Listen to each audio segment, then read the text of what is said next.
and became the first American satellite in orbit.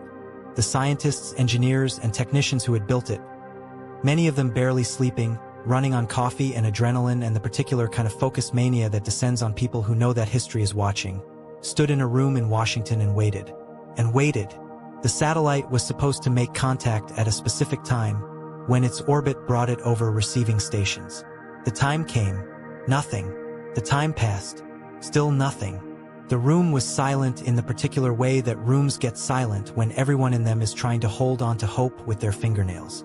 And then, 25 minutes late, the signal came through. Explorer 1 was in orbit. The first American satellite was in space. The men in that room embraced and wept and held each other up. But something was wrong. Not with the satellite. The satellite was fine. The problem was with the data. Explorer 1 carried a Geiger counter, a device designed to measure cosmic radiation. The scientist responsible for that instrument was a man named James Van Allen, a physicist from the University of Iowa who had spent years studying cosmic rays by attaching instruments to high-altitude balloons and rockets. He had been arguing for years that the United States needed to study the radiation environment near Earth from orbit, and he had finally gotten his chance. The Geiger counter worked. It transmitted data back to Earth. But the data was strange. At certain altitudes and certain positions in the orbit, the radiation readings went through the roof. And then, at other points, the Geiger counter went completely silent. Not low readings. 0 readings. As if there was nothing there at all. Van Allen and his team puzzled over this. A Geiger counter doesn't just stop working. If there's nothing there, it reads nothing. But if there's something there, a lot of something, if the radiation intensity is so high that it saturates the detector and overwhelms its ability to count individual particles, the counter goes to 0. The silence wasn't absence. The silence was an overload. Van Allen ran the math. He ran it again. He ran it a third time and then called in his colleagues to run it with fresh eyes. The conclusion was inescapable. Surrounding the Earth, at altitudes ranging from roughly 1,000 kilometers to tens of thousands of kilometers above the surface, there were zones of intense, trapped radiation. Belts of high-energy charged particles, electrons and protons, trapped by the Earth's magnetic field, spiraling back and forth from pole to pole, bouncing like cosmic pinballs in a vast invisible cage made of magnetism. No one had predicted this. No one had imagined it. The textbooks did not contain these zones. They did not exist in any theoretical framework that anyone had developed before Explorer 1 flew. They were real. They were massive. They were everywhere in a cosmic sense. And they were entirely unknown until a physicist from Iowa, working with a satellite that almost didn't get launched, discovered them by accident. We named them after him. The Van Allen radiation belts. The Van Allen radiation belts are, by any measure, one of the most extraordinary features of our immediate cosmic neighborhood, and one of the least appreciated. Ask the average person what lies between the surface of the Earth and the Moon, and they will probably say space. Just space. Empty, dark, cold space. They're not entirely wrong, but they're missing something crucial. What actually lies between you and the Moon is a seething, dynamic, constantly shifting environment of charged particles and magnetic fields that is as complex and as violent, in its own way, as anything you'll find anywhere else in the solar system.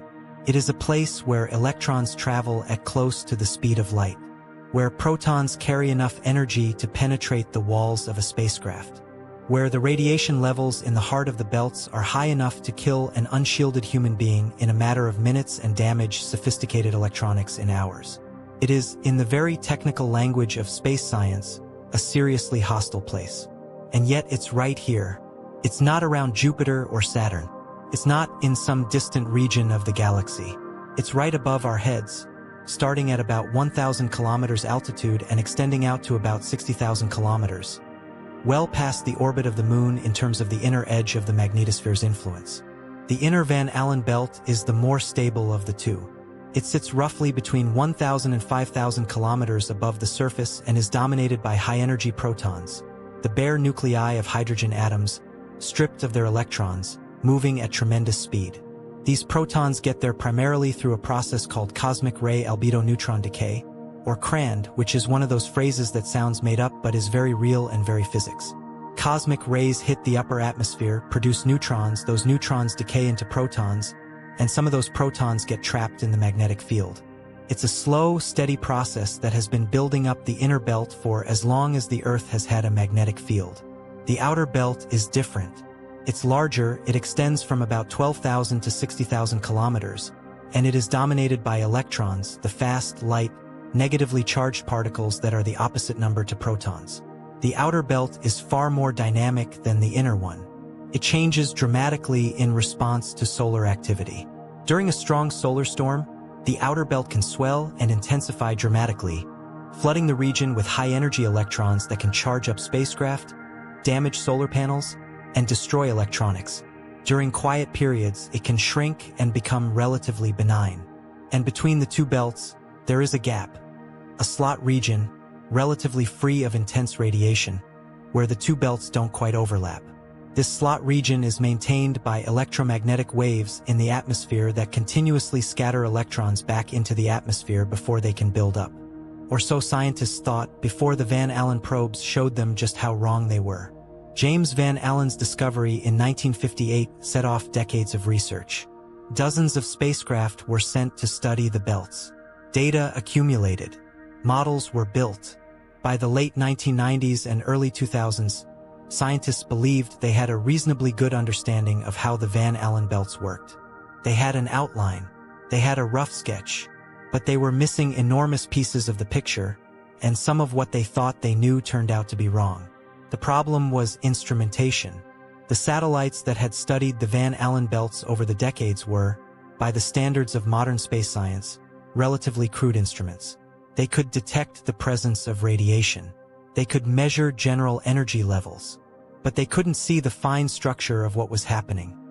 Couldn't watch individual populations of particles as they moved and bounced and were energized and were lost. Couldn't measure the electric and magnetic fields with the precision needed to understand the wave-particle interactions that drive the belt's behavior. Couldn't watch the belts respond to a solar storm in real time with enough detail to actually understand the mechanisms at work. It was like trying to understand the human circulatory system using only a stethoscope. You can hear that something is happening. You can get a rough sense of rate and rhythm, but you can't see the blood cells, can't watch the valves open and close, can't understand the biochemistry of what's flowing through those vessels. To really understand the Van Allen belts, you needed better instruments. You needed instruments that could measure the energy spectrum of trapped particles with high resolution, that could detect the plasma waves that interact with those particles and either accelerate them or cause them to fall into the atmosphere, that could measure the electric and magnetic fields with exquisite precision, that could capture the detailed structure of the radiation environment as the spacecraft moved through it. And you needed to do all of this not from a single spacecraft but from two spacecraft flying together, so you could distinguish between changes that were happening in time from changes that were happening in space, because those are two completely different things, and you can't tell them apart from a single point of measurement. This was the scientific case for what eventually became the Van Allen probe's mission. And it was a compelling case, so compelling that NASA approved it, funded it, and sent it through the long, complicated, expensive, demanding process of turning a scientific vision into a working spacecraft. The mission that would become the Van Allen probes was originally conceived in the early 2000s under the name RBSP, Radiation Belt Storm Probes. The name was accurate but unglamorous, the kind of label that makes perfect sense to a scientist and means absolutely nothing to anyone else. When the spacecraft were finally ready to launch in 2012, NASA renamed the mission the Van Allen probes, a fitting tribute to the man whose accidental discovery had defined the scientific question they were trying to answer. The two spacecraft, Van Allen Probe A and Van Allen Probe B, were built by the Johns Hopkins University Applied Physics Laboratory, or APL, in Laurel, Maryland. APL has a long history of building spacecraft for NASA and the Department of Defense, and they brought that experience to bear on a mission that presented some genuinely difficult engineering challenges. The most fundamental challenge was the radiation environment itself. You want to build spacecraft to study the Van Allen belts. The Van Allen belts are the most radiation-intense environment in near-Earth space. To build spacecraft that can survive in the Van Allen belts long enough to study them, you have to protect them from the very radiation they're going to spend their lives measuring. This is not a trivial problem. High-energy electrons can penetrate spacecraft walls and build up charge on insulating surfaces, then discharge suddenly in what's called an electrostatic discharge event, essentially a miniature lightning bolt inside your spacecraft. High-energy protons can damage solar cells, degrading the spacecraft's power generation over time. Both electrons and protons can scramble the memory in electronic components, causing what are called single-event upsets, random bit flips that can corrupt data or cause computers to execute incorrect instructions. APL engineers spent years designing radiation-hardened electronics and developing shielding schemes that would protect the most sensitive components without adding so much mass that the spacecraft became too heavy to launch. They ran computer simulations of the radiation environment and calculated how much shielding was needed to keep total radiation doses within acceptable limits over the planned mission life of 2 years. They tested components in particle accelerators, deliberately exposing them to high-energy radiation to see how they would degrade over time.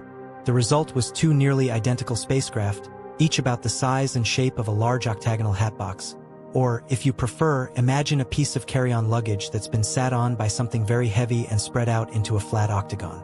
Each spacecraft was approximately 1.8 meters across and about 1.2 meters tall. Each weighed about 600 kilograms, more than half a metric ton, including fuel. 5 science instrument suites were mounted on each spacecraft, giving the mission a comprehensive ability to measure every aspect of the radiation belt environment. The Electric and Magnetic Field Instrument Suite and Integrated Science, or EMPhaSIS, measured the magnetic and electric fields and the plasma waves that interact with trapped particles. The Electric Field and Waves Instrument, or EFW, measured the electric field using 4 50-meter wire booms that deployed from the spacecraft like mechanical spider legs, extending out to measure the electric field across a span wider than a football field.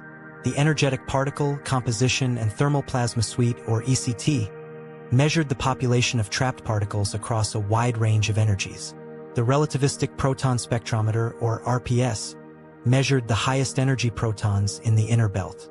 And the Radiation Belt Storm Probe's Ion Composition Experiment, or RBSPICE, measured the composition and energy of ions, the heavier positively charged particles that help drive the dynamics of the ring current, a giant toroidal current that flows around the Earth and is closely related to the Van Allen belts.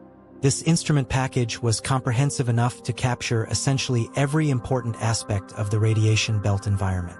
The 2 spacecraft would fly in slightly different orbits, so they would sample different parts of the belt at the same time, allowing scientists to separate spatial from temporal variations. Over the course of the mission, the orbits would precess slowly rotate so that the spacecraft would gradually sample every local time at every altitude, building up a complete 3-dimensional picture of the belt environment. It was an elegant scientific design. It was also, practically speaking, a monumental engineering achievement. August 30th, 2012. The Atlas V rocket stands on its launch pad at Cape Canaveral Air Force Station, its white body gleaming in the Florida humidity, the Van Allen probes nestled inside its payload fairing. It is 4:05 in the morning, local time, and the beach near the launch site is lined with people who have come to watch, space enthusiasts, families of mission team members, photographers with enormous telephoto lenses pointed at the distant flame of the rocket's engines. The countdown reaches 0. The Atlas V ignites. Its main engine and solid rocket boosters produce approximately 1.7 million pounds of thrust, and the rocket lifts off in a pillar of fire and smoke that lights up the pre-dawn darkness like a second sunrise. Spectators on the beach shield their eyes and feel the rumble in their chests. The rocket accelerates through the thick lower atmosphere, climbing, tilting, beginning its arc over the Atlantic. About 4 minutes after launch, the payload fairing, the aerodynamic nose cone that protects the spacecraft during ascent through the atmosphere, separates and falls away. Above the densest part of the atmosphere, the spacecraft no longer need protection from the wind. They are exposed to space for the first time. The Centaur upper stage fires, boosting the stack into an intermediate parking orbit. It fires again, pushing toward the final target orbit, a highly elliptical path that takes the spacecraft from a perigee of about 600 kilometers altitude at its closest point to Earth all the way out to 30,600 kilometers at its farthest point. This orbit is designed to take the spacecraft through the heart of both Van Allen belts on every pass. In and out, up and down, sweeping through the radiation environment twice on every single orbit, which takes about 9 hours to complete. The spacecraft separate from the Centaur, first Probe B and then Probe A. They extend their wire booms and antennas. They power up their instruments. They begin talking to the ground. They are in the Van Allen belts. They are measuring. The mission has begun. The science that came back over the following years was nothing short of extraordinary. Let's start with what might be the single most dramatic discovery the Van Allen probes made: the existence of a third radiation belt.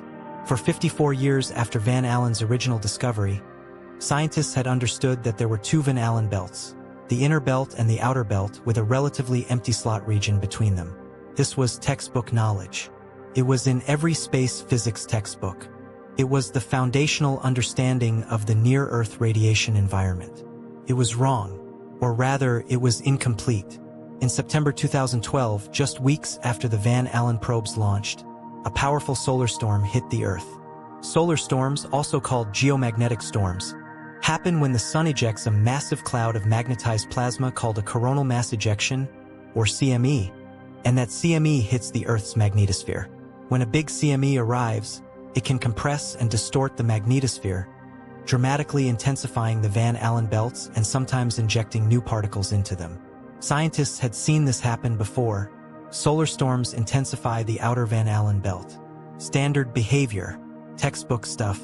But then something unexpected happened. The electrons that had been injected by the solar storm, a massive population of high-energy particles sitting in the outer belt, began to respond to the changing electromagnetic environment in a way no one had anticipated. Instead of the simple two-belt structure reforming as the storm subsided, the data from the Van Allen probes showed the formation of a distinct third belt, a new, separate band of high-energy electrons sitting in the slot region between the inner and outer belts. This third belt persisted for 4 weeks before finally being wiped out by another solar event. But those 4 weeks were enough to upend decades of theoretical understanding and force scientists to completely rethink their models of how the belts work. How does a third belt form? What maintains it? Why does it appear in the slot region, which electromagnetic wave interactions are supposed to keep clear? The answers to these questions turned out to involve a complex interplay of different types of waves and particle populations that was far more subtle than anyone had previously suspected. The discovery of the third belt was published in Science magazine in February 2013, just 6 months after launch, and it sent shockwaves through the space physics community. It was one of those moments in science where a result is so clean, so unambiguous, so clearly important, that even the most skeptical observer has to sit down and rethink their assumptions. But the third belt was just the beginning. One of the deepest mysteries in Van Allen belt physics is the question of particle acceleration. How do the electrons in the outer belt get to be so energetic?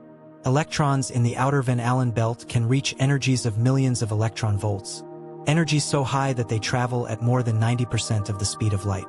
At those speeds, relativistic effects become important.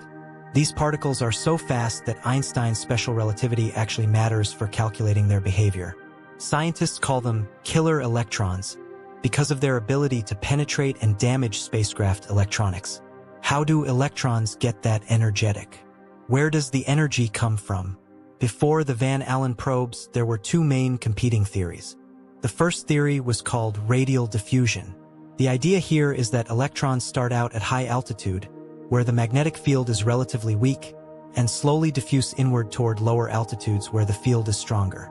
As they move inward, the magnetic field does work on them, squeezing them and accelerating them, in the same way that a spinning ice skater speeds up when they pull their arms inward. Radial diffusion is driven by large-scale fluctuations in the electric and magnetic fields, fluctuations caused by solar wind pressure variations and other large-scale disturbances. The second theory was local acceleration.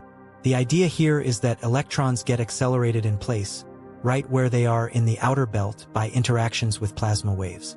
Specifically, a type of wave called chorus waves, electromagnetic Whistler mode waves generated by lower-energy electrons in the outer magnetosphere, can transfer their energy to trapped electrons through a process called cyclotron resonance.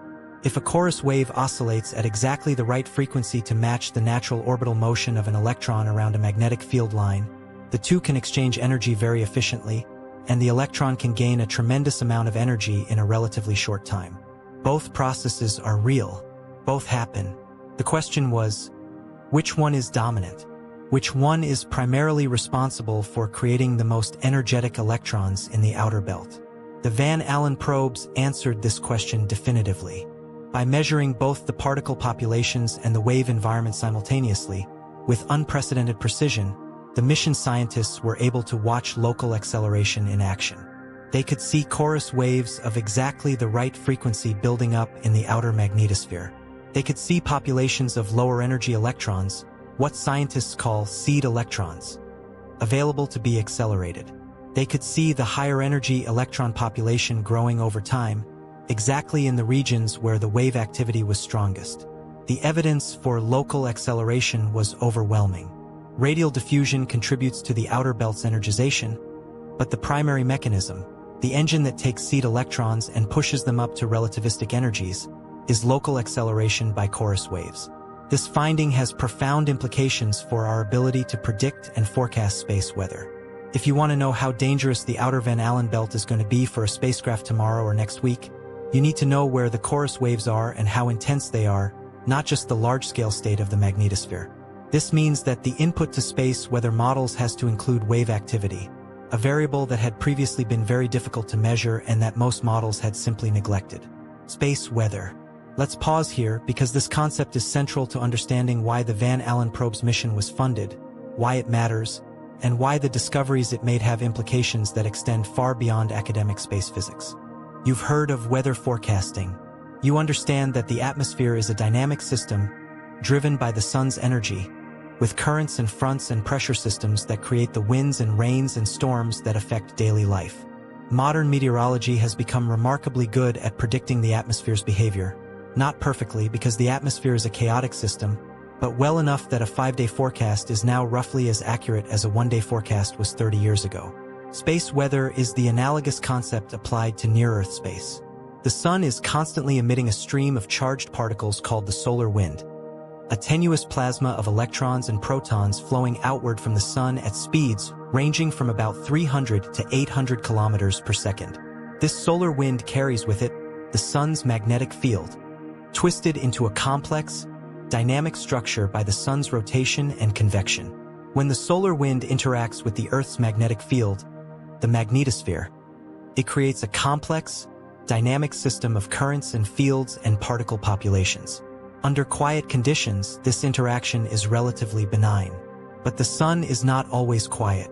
The sun has an 11-year activity cycle, and during the active part of the cycle, solar maximum, it produces frequent solar flares and coronal mass ejections that dramatically perturb the near-Earth environment.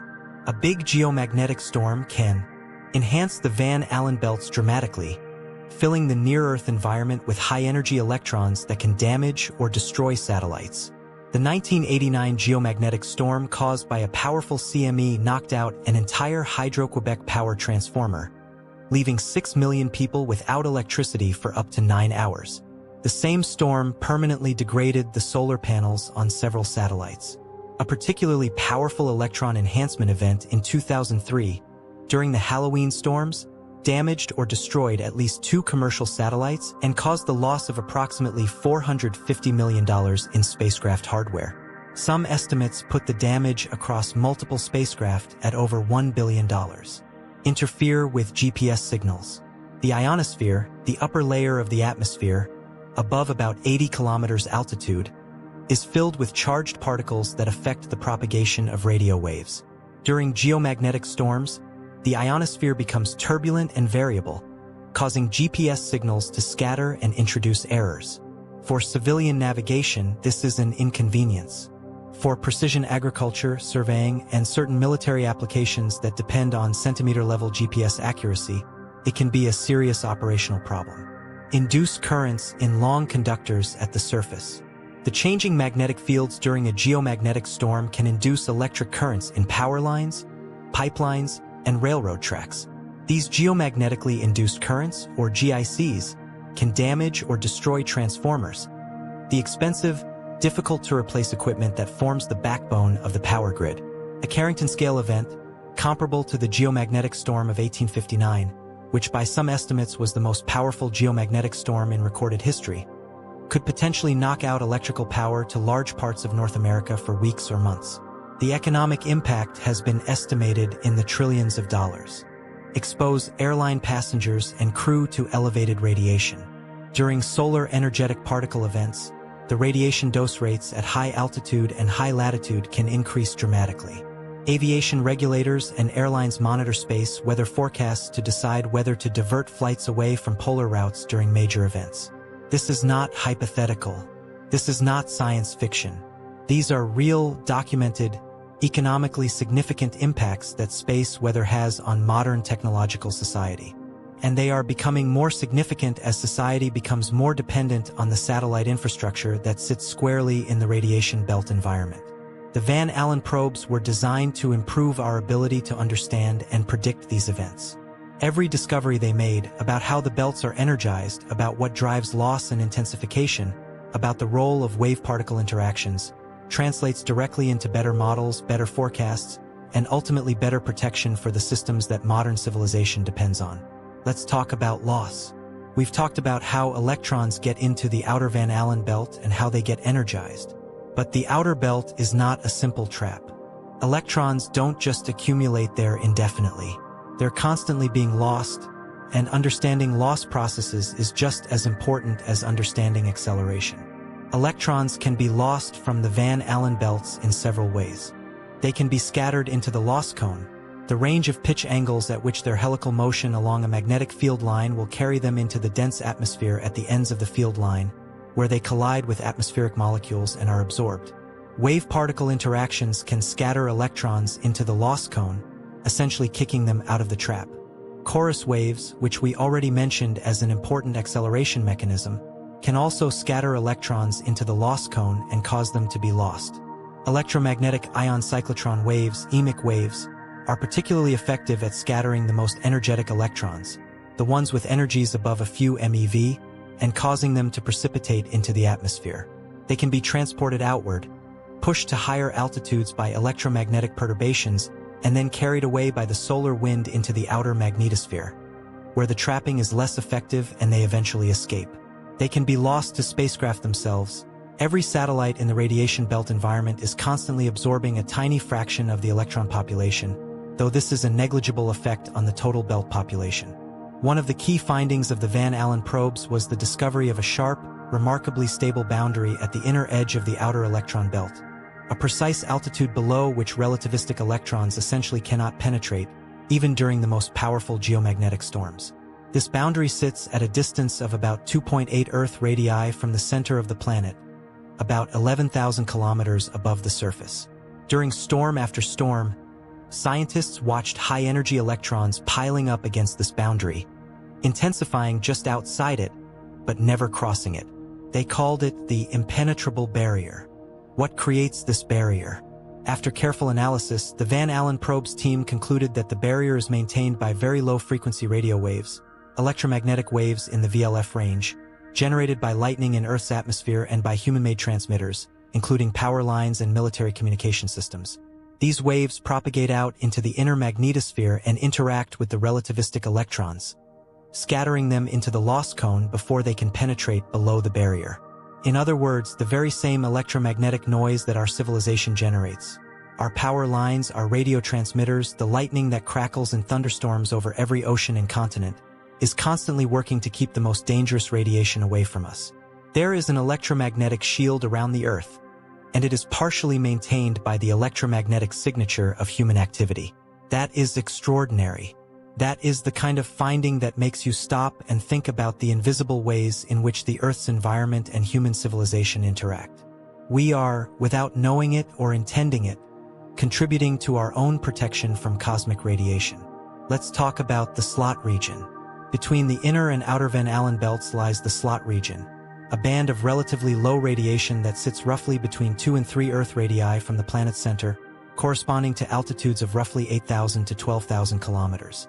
This is one of the most valuable orbits in cislunar space because it's far enough from Earth to have global coverage, yet low enough to avoid most of the intense radiation of the outer belt. Many important satellites, including GPS satellites, which orbit at about 2.6 Earth radii, occupy this region. Keeping it relatively radiation-free is economically and strategically significant. Before the Van Allen probes, Scientists understood that the slot region is kept clear by plasmaspheric hiss, a type of electromagnetic wave that propagates through the dense, cold plasma of the plasmasphere, the inner region of the magnetosphere. Plasmaspheric hiss efficiently scatters electrons into the loss cone, preventing them from accumulating in the slot region. But the Van Allen probes revealed that this picture was significantly more complicated than anyone had realized. They discovered that the structure and behavior of the slot region depends critically on the energy of the electrons involved. Very high-energy electrons, the most damaging ones for spacecraft, can penetrate deeply into the slot region during powerful storms, in ways that older models had not predicted. The precise depth of penetration depends on the amplitude and frequency of the hiss waves, which in turn depends on the density of the plasmasphere, which changes dramatically during geomagnetic storms. The plasmasphere itself turned out to be far more dynamic than previously thought. The Van Allen probes, equipped with a Langmuir probe that could measure the local electron density, watched the plasmasphere expand and contract in response to geomagnetic activity, bulging outward during quiet times and then being eroded away by the solar wind during storms, shrinking back toward Earth as the outer layers of cold plasma were stripped away. When the plasmasphere contracts, it takes the hiss waves with it. The slot region, no longer bathed in the hiss that was maintaining it, becomes vulnerable to electron injection. The electrons rush in, and for a brief time, the slot region is no longer a slot. Then the storm subsides. The plasmasphere begins to refill, slowly rebuilding from the warm plasma that drifts up from the ionosphere. The hiss returns. And gradually, over days to weeks, the electrons that had invaded the slot region are scattered back into the atmosphere, and the slot is restored. This dynamical picture, the slot region as something that is continuously maintained by wave activity, constantly under assault during storms, capable of briefly disappearing and then slowly reforming, is dramatically richer than what scientists believed before the Van Allen probes flew. Now I want to tell you about ring currents, because the ring current is one of the most important features of the near-Earth space environment and one of the features that the Van Allen probes helped illuminate most powerfully. The ring current is a vast donut-shaped current of charged particles flowing westward around the Earth at distances of roughly 2 to 9 Earth radii from the center of the planet.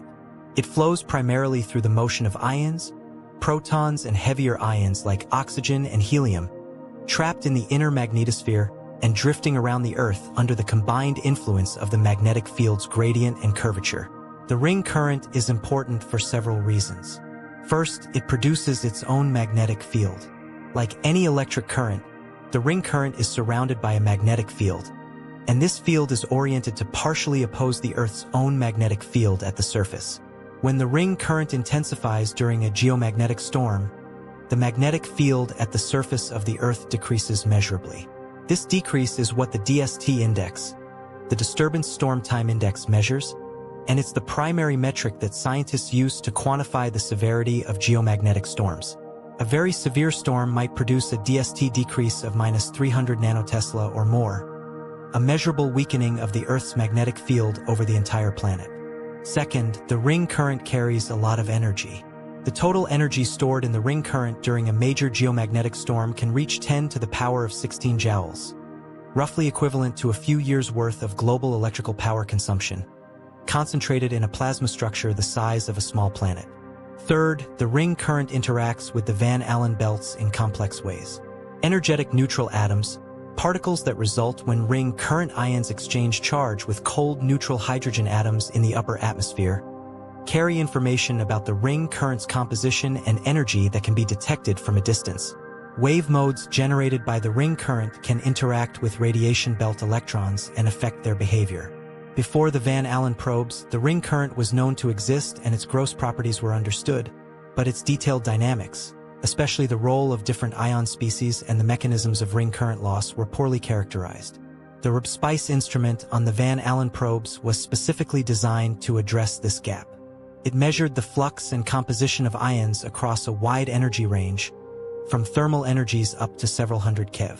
Over the course of the mission, it built up a detailed picture of how the ring current is injected, how it evolves during storms, and how different ion species contribute to the total current. One of the key findings from RIPSPICE was the importance of oxygen ions in the ring current. During major geomagnetic storms, the ring current is dominated not by protons but by oxygen ions, atoms from the Earth's upper atmosphere that have been stripped of their electrons and injected into the magnetosphere during intense storms. This means that the ring current is not just a feature of the solar-wind interaction with the magnetosphere but is fed, in part, by the Earth's own atmosphere. The Earth, it turns out, is not a passive recipient of the solar wind's energy during geomagnetic storms. It is an active contributor, feeding its own atmosphere into the ring current and reshaping the near-Earth environment in response to solar activity. I want to take a step back and ask a question that might seem simple but actually leads somewhere profound. Why does the Earth have a magnetic field at all? The Earth's magnetic field is generated deep inside the planet, in the outer core, a layer of molten iron and nickel extending from about 2,900 to 5,100 kilometers below the surface. This liquid metal is in constant motion, driven by the heat of the inner core below it and by the Coriolis effect of the Earth's rotation. The motion of this electrically conducting fluid generates electric currents, and those currents generate the magnetic field. This process, the generation and maintenance of a planetary magnetic field by the motion of a conducting fluid, is called a geodynamo. It's one of the most complex physical processes on Earth, governed by the same equations that describe magnetic fields and fluid dynamics, equations that remain impossible to solve analytically for realistic configurations and that even supercomputer simulations can only approximate. The Earth's magnetic field is not static. It varies in strength and direction over time. Over the course of decades and centuries, the magnetic poles wander. The North Magnetic Pole has moved thousands of kilometers over the past century, recently accelerating its motion towards Siberia. Over the course of hundreds of thousands to millions of years, the field reverses completely. North becomes south, south becomes north. The geologic record shows that the Earth has undergone more than 170 polarity reversals in the past 100 million years, each reversal taking roughly 1,000 to 10,000 years to complete and being marked by a period of reduced field strength and complex, multipolar field structure. The last full reversal happened about 780,000 years ago. We may be in the early stages of another. The field has weakened by about 9% since the early 19th century, though it's unclear whether this is the beginning of a reversal or just a temporary fluctuation. Why does this matter for the Van Allen belts? Because the Van Allen belts exist because of the magnetic field. No magnetic field, no belts. A weakened magnetic field means a reduced ability to trap particles, a different belt structure, and potentially a much more radiation-intense environment at lower altitudes than we're accustomed to. During a polarity reversal, when the field is at its weakest and most complex, the radiation environment in near-Earth space would be profoundly different from what we see today. There might not be well-defined Van Allen belts at all. The surface radiation environment might be significantly higher. The implications for any life forms or civilizations that happen to exist during such a period are uncertain but potentially significant. The Van Allen probes didn't directly study the geodynamo. That's not what they were built for. But their work on the relationship between the magnetic field structure and the radiation belt environment deepens our understanding of how intimately connected these two things are, and why the long-term evolution of the magnetic field matters for the habitability of the near-Earth environment. Speaking of habitability, let me tell you something that most people don't fully appreciate about the Van Allen belts. Something that puts their existence in a much larger, more profound context. The Van Allen belts, and the magnetosphere that contains them, are part of the reason life exists on Earth. Not a small part, not a marginal part, a central, fundamental, arguably irreplaceable part. Here's the picture. The sun does not just shine. It radiates. It radiates electromagnetic energy, light, ultraviolet, X-rays. But it also radiates particles, the solar wind, and during solar energetic particle events, bursts of highly accelerated protons and electrons that carry enough energy to damage DNA and destroy living cells. Without protection, this particle radiation would make the surface of the Earth a very inhospitable place for complex life. Not instantly lethal, but significantly more challenging, higher mutation rates, higher cancer rates, more damage to the ozone layer. Mars, which has no global magnetic field and only a thin atmosphere, has its surface constantly scoured by solar wind particles and solar energetic particles. Any life on Mars, if it exists, has probably retreated underground, away from the surface radiation. Earth has protection. The magnetosphere deflects most of the solar wind around the planet, like a rock in a river. Solar energetic particles get trapped and dissipated in the Van Allen belts, their energy deposited safely above the atmosphere rather than at the surface. The ozone layer, maintained by the complex photochemistry of the stratosphere, filters out damaging ultraviolet radiation. Together, these systems create the shielded, protected environment at the surface of the Earth that complex life has been evolving in for the past 600 million years. We could not be having this conversation without the Van Allen belts. Not just metaphorically, literally. The magnetosphere and the belts it contains are part of the life support system of this planet, as fundamental to our existence as the atmosphere and the liquid water and the distance from the sun. When James Van Allen discovered the belts in 1958, he didn't know that. He knew they were scientifically interesting. He knew they were unexpected and important and worthy of study. But the full picture of their role in Earth's habitability has only emerged gradually, over decades of research, through the work of hundreds of scientists working with dozens of spacecraft, culminating in the Van Allen probes and the remarkable decade of discoveries they enabled. Let me tell you about a day in September 2012 that the Van Allen probe scientists will never forget. It was just a few weeks after launch. The mission team was still in the process of commissioning the spacecraft, checking instruments, calibrating detectors, making sure everything was working correctly. The probes were doing their work, sweeping through the radiation belt environment twice per orbit. And then a powerful solar storm hit. A major CME had left the sun a couple of days earlier, and when it arrived at Earth, it slammed into the magnetosphere with tremendous force. The geomagnetic storm that followed was one of the strongest of the current solar cycle. Scientists around the world were watching, gathering data, running models. The Van Allen probes, fresh from launch and in the heart of the radiation belt environment, watched from the inside. Their instruments, all 5 suites on both spacecraft, doing exactly what they were designed to do, captured the storm's impact on the belt environment in unprecedented detail. What they saw, as we've discussed, was the formation of the third radiation belt. But that wasn't all they saw. They watched as the outer belt underwent dramatic intensification, with electron fluxes increasing by factors of hundreds in a matter of hours. They watched the plasmasphere get eroded away by the storm's electric fields, retreating toward lower altitudes as the outer magnetosphere was stirred by the CME's impact. They watched chorus waves, the same waves implicated in electron acceleration, build up to enormous amplitudes in the region just outside the plasmasphere. And they watched, with an exquisite level of detail never previously possible, exactly how the energetic particles responded to all of this. They could see, in real time, the electron population below 1 MeV dropping as particles were lost to the atmosphere. They could see the higher energy population intensifying as local acceleration kicked in. They could see the sharp boundary at 2.8 Earth radii holding firm, the barrier maintained even as the storm raged just above it. It was like watching a weather system develop in real time with high-resolution satellite imagery, except the weather was a storm of charged particles in near-Earth space, and the implications were for satellite safety and power grid reliability rather than rain and wind. The storm lasted a few days. The belts slowly returned to their pre-storm configuration, though they were never exactly the same. Every storm leaves the belt environment subtly altered, like a landscape changed by a flood. The data from that event alone kept the mission scientists busy for years. Dozens of papers were published analyzing different aspects of the storm's impact on the radiation environment. Models were revised. New theoretical frameworks were developed and tested. And this was just the first storm. Over the following decade, the Van Allen probes would see many more. I want to talk about plasmaspheric hiss in more depth, because it plays a central role in the dynamics of the inner magnetosphere and because the Van Allen probe's discoveries about it changed our fundamental picture of how the radiation belts maintain themselves.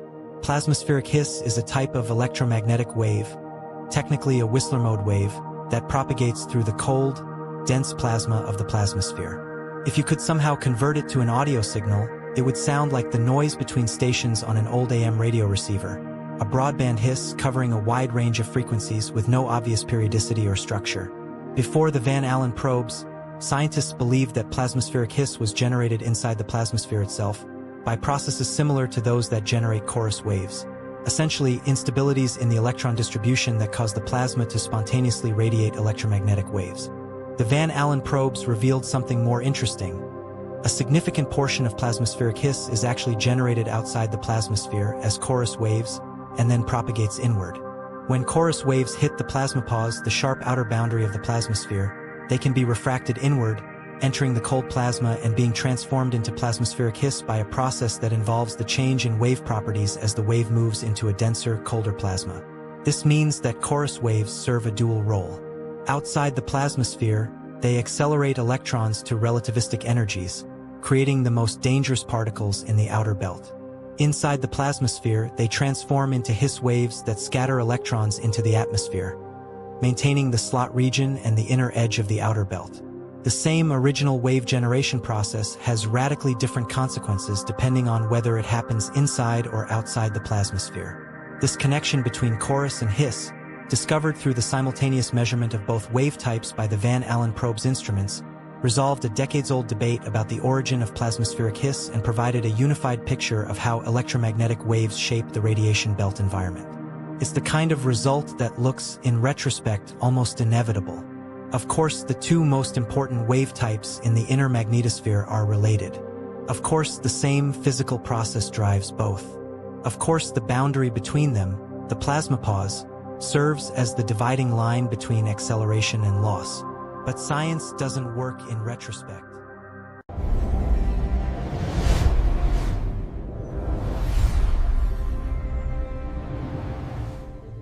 The black hole revolution. There is something fundamentally captivating about the universe's most violent phenomena. And I'm not talking about supernovas or gamma-ray bursts, phenomena that we've studied and understood for decades. I'm talking about something far more mysterious, far more bizarre, and frankly, far more mind-bending than anything we thought possible just a few years ago. I'm talking about black holes, and specifically about black holes doing something that they absolutely were not supposed to do according to everything we thought we understood about physics. Before we can even begin to appreciate what's happening right now at the bleeding edge of astrophysics, before we can understand why this discovery is reverberating through the scientific community like nothing since perhaps Einstein's original formulation of general relativity itself, we need to step back and understand the foundations. We need to understand how we got here. We need to understand what physicists have believed about black holes for the better part of a century, and why those beliefs seem so ironclad, so supported by mathematics and observation, that the idea of black holes violating those expectations seemed completely absurd. We need context. We need history. We need to understand the intellectual landscape that makes this discovery so revolutionary. Your understanding of the universe, my understanding, every physicist's understanding, is built on thousands of years of accumulated observations, experiments, theories, refinements, and occasionally wholesale revolutions in thinking. From ancient philosophers in Greece asking fundamental questions about the nature of matter and motion, to medieval scholars in Baghdad trying to reconcile observation with theological doctrine, to the scientific revolution of the 16th and 17th centuries where mathematics became the language through which we could describe nature with unprecedented precision and accuracy. From the Industrial Revolution that transformed how humanity interacted with the physical world, to the electrical revolution of the 19th century that revealed entirely new forces and phenomena, to the quantum revolution of the early 20th century that showed us that reality operated according to principles that contradicted our everyday intuitions. Each generation of scientists inherited the framework from the previous generation and either refined it incrementally or, occasionally, revolutionized it entirely. And in our modern era, particularly in the 20th century, we've experienced revolutions in understanding that would have seemed literally impossible to the greatest scientific minds of the 19th century. We learned that light was both a wave and a particle depending on how you measured it. We learned that atoms weren't indivisible but were composed of even smaller subatomic particles. We learned that particles could be entangled across vast distances, affecting each other instantaneously in ways that seem to violate the cosmic speed limit of light, yet somehow don't. We learned that time was not absolute, that observers moving at different speeds would disagree about whether two events happened simultaneously. We learned that space wasn't empty, that the vacuum of spacetime was seething with quantum activity. We learned that the universe could expand infinitely in all directions yet still be finite in volume. We learned that the universe had a beginning, a moment called the Big Bang when everything we observe today was compressed into a point of infinite density. These weren't just corrections to previous understanding, the way we might correct a small error in a calculation. They were wholesale reimagining of what reality actually is at the most fundamental level. They shattered intuitions that had seemed self-evident. They forced us to think in ways that contradicted everyday experience. They opened up entirely new domains of understanding and possibility. What we're experiencing right now in 2026 with these black hole explosions that scientists have recently confirmed is another one of those revolutions. Another moment where observation forces theory to bow before the facts of how the universe actually works, regardless of how unexpected those facts might be. And I'm emphasizing this because I want you to understand, deeply and viscerally, just how stunning this discovery is. This isn't a minor refinement to our understanding of black holes. This isn't a footnote in the margins of textbooks, something that specialists will debate at conferences, while the broader understanding of the public and of the field remains largely unchanged. This is a reshaping of fundamental assumptions about how the universe operates at the most basic level. This discovery will force physicists to rethink not just black holes, but the nature of information, the structure of space-time, the relationship between quantum mechanics and gravity, and ultimately what the universe fundamentally is. In 1905, a young patent clerk in Bern, Switzerland named Albert Einstein published 4 papers that would fundamentally reshape how humanity understood the universe. One of those papers introduced the special theory of relativity, overturning centuries of assumptions about the nature of space and time. It showed that there was no absolute reference frame, that simultaneity was relative, that time could dilate, that space could contract. These weren't minor corrections. They were fundamental reconceptualizations of what space and time actually are. And yet, they were soon validated by countless experiments and observations. But Einstein didn't stop there. He spent the next decade wrestling with gravity, trying to reconcile his insights about relativity with Newton's theory of gravitation. And in 1915, he published his general theory of relativity, which completely reimagined what gravity actually is. Before Einstein, gravity was understood through the framework that Isaac Newton had provided centuries earlier. Newton's theory of universal gravitation was elegant and successful. It explained why objects fell to the ground when you released them. It explained the orbits of planets around the sun with stunning precision. It explained the motion of the moon around the Earth. It explained the motion of comets and the behavior of tides. It was extraordinarily successful at making predictions, so successful that it had become difficult to even imagine an alternative framework. Newton's gravity was the standard, the framework within which all physics was understood. Newton's theory said that gravity was a force, that objects with mass pulled on each other across the empty space between them through some kind of gravitational action at a distance. The strength of this pull depended on how massive the objects were and inversely on how far apart they were. The force was instantaneous. If you moved one massive object, the gravitational effect on distant objects would be felt immediately. This framework worked beautifully for nearly 300 years. But there was a problem. Maxwell's theory of electromagnetism, developed in the late 19th century, suggested that nothing could travel faster than light. Light was the ultimate speed limit in the universe. If gravity exerted itself instantaneously across any distance, as Newton's theory suggested, then gravity would violate this cosmic speed limit. And beyond this theoretical concern, there were small but measurable discrepancies between Newton's predictions and observation. Tiny deviations in the orbits of planets that couldn't quite be explained by the presence of unseen planets or other minor factors. Einstein's general theory of relativity solved these problems with a radical reconceptualization. Gravity isn't a force pulling on objects through empty space, Einstein said. Instead, mass and energy curve the space-time in which they exist. Space-time is like the fabric of reality itself, the stage upon which all cosmic phenomena play out. And massive objects create indentations, wrinkles, valleys in this fabric. Objects then follow the straightest possible paths through this curved landscape. From the perspective of an object, it's moving in a straight line, following an inertial path. But because the space itself is curved, the object traces out a path that we perceive as a curve, like the orbit of a planet or the trajectory of a falling object. This was revolutionary. This wasn't just a refinement of Newton's theory, adjusting some parameters or adding correction terms. This was a completely different way of thinking about gravity. Gravity wasn't a force. It was geometry. It was the shape of spacetime itself. The equation that Einstein derived, the field equation, related the curvature of spacetime to the distribution of mass and energy within it. Matter tells spacetime how to curve, and spacetime tells matter how to move. And crucially, changes in the curvature of spacetime didn't propagate instantaneously. Changes in the curvature of spacetime propagated at the speed of light.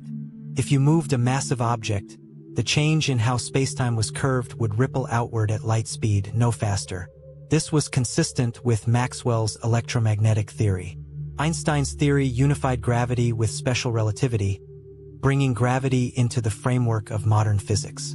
The predictions of Einstein's theory were strange and counterintuitive. Light would be bent by massive objects. Time would pass at different rates in strong gravitational fields. Objects moving at different speeds would disagree about time intervals and distances. A clock running at the bottom of a well would tick slower than a clock at the top. Observers in accelerating reference frames would feel artificial gravity. Yet observation after observation confirmed Einstein's predictions.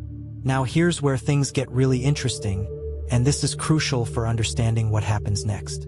Einstein's theory of general relativity is built on equations. Beautiful, elegant equations that relate the curvature of spacetime to the distribution of mass and energy. These equations describe how matter and energy warp the fabric of spacetime, and how objects respond to that warping by accelerating and moving along the curved landscape. But equations have solutions, mathematical answers. In mathematics, when you have an equation, you can solve it, find the values that satisfy it. Sometimes there's only one solution. Sometimes there are multiple solutions. Sometimes the solutions seem physically unreasonable or impossible, but they're mathematically valid. And in 1916, just a year after Einstein published his field equations, a German physicist named Karl Schwarzschild found one of these solutions. Schwarzschild was working in the German army as an observer in World War I when he found the solution in the trenches, working on the theory of general relativity amidst the horrors of warfare. Schwarzschild found a solution that described the spacetime around a perfect sphere of mass, an idealized situation where all the mass was concentrated at a point and surrounded by complete vacuum. It was a mathematically exact solution, not an approximation. And this solution had a deeply strange feature. The Schwarzschild solution described a region of spacetime, a sphere surrounding the mass, from within which nothing, not even light, could escape. There was a boundary which we now call the event horizon, and once you crossed that boundary, once you fell inside, there was no way out. The geometry of spacetime itself made it impossible. The curvature was so extreme that every possible path, and in relativity what objects can and can't do is determined by the geometry of spacetime. Every possible path led deeper into the singularity at the center, where the curvature became infinite and all the normal rules of physics broke down. This was the mathematical description of what we now call a black hole. The name came later. The term black hole wasn't coined until the 1960s.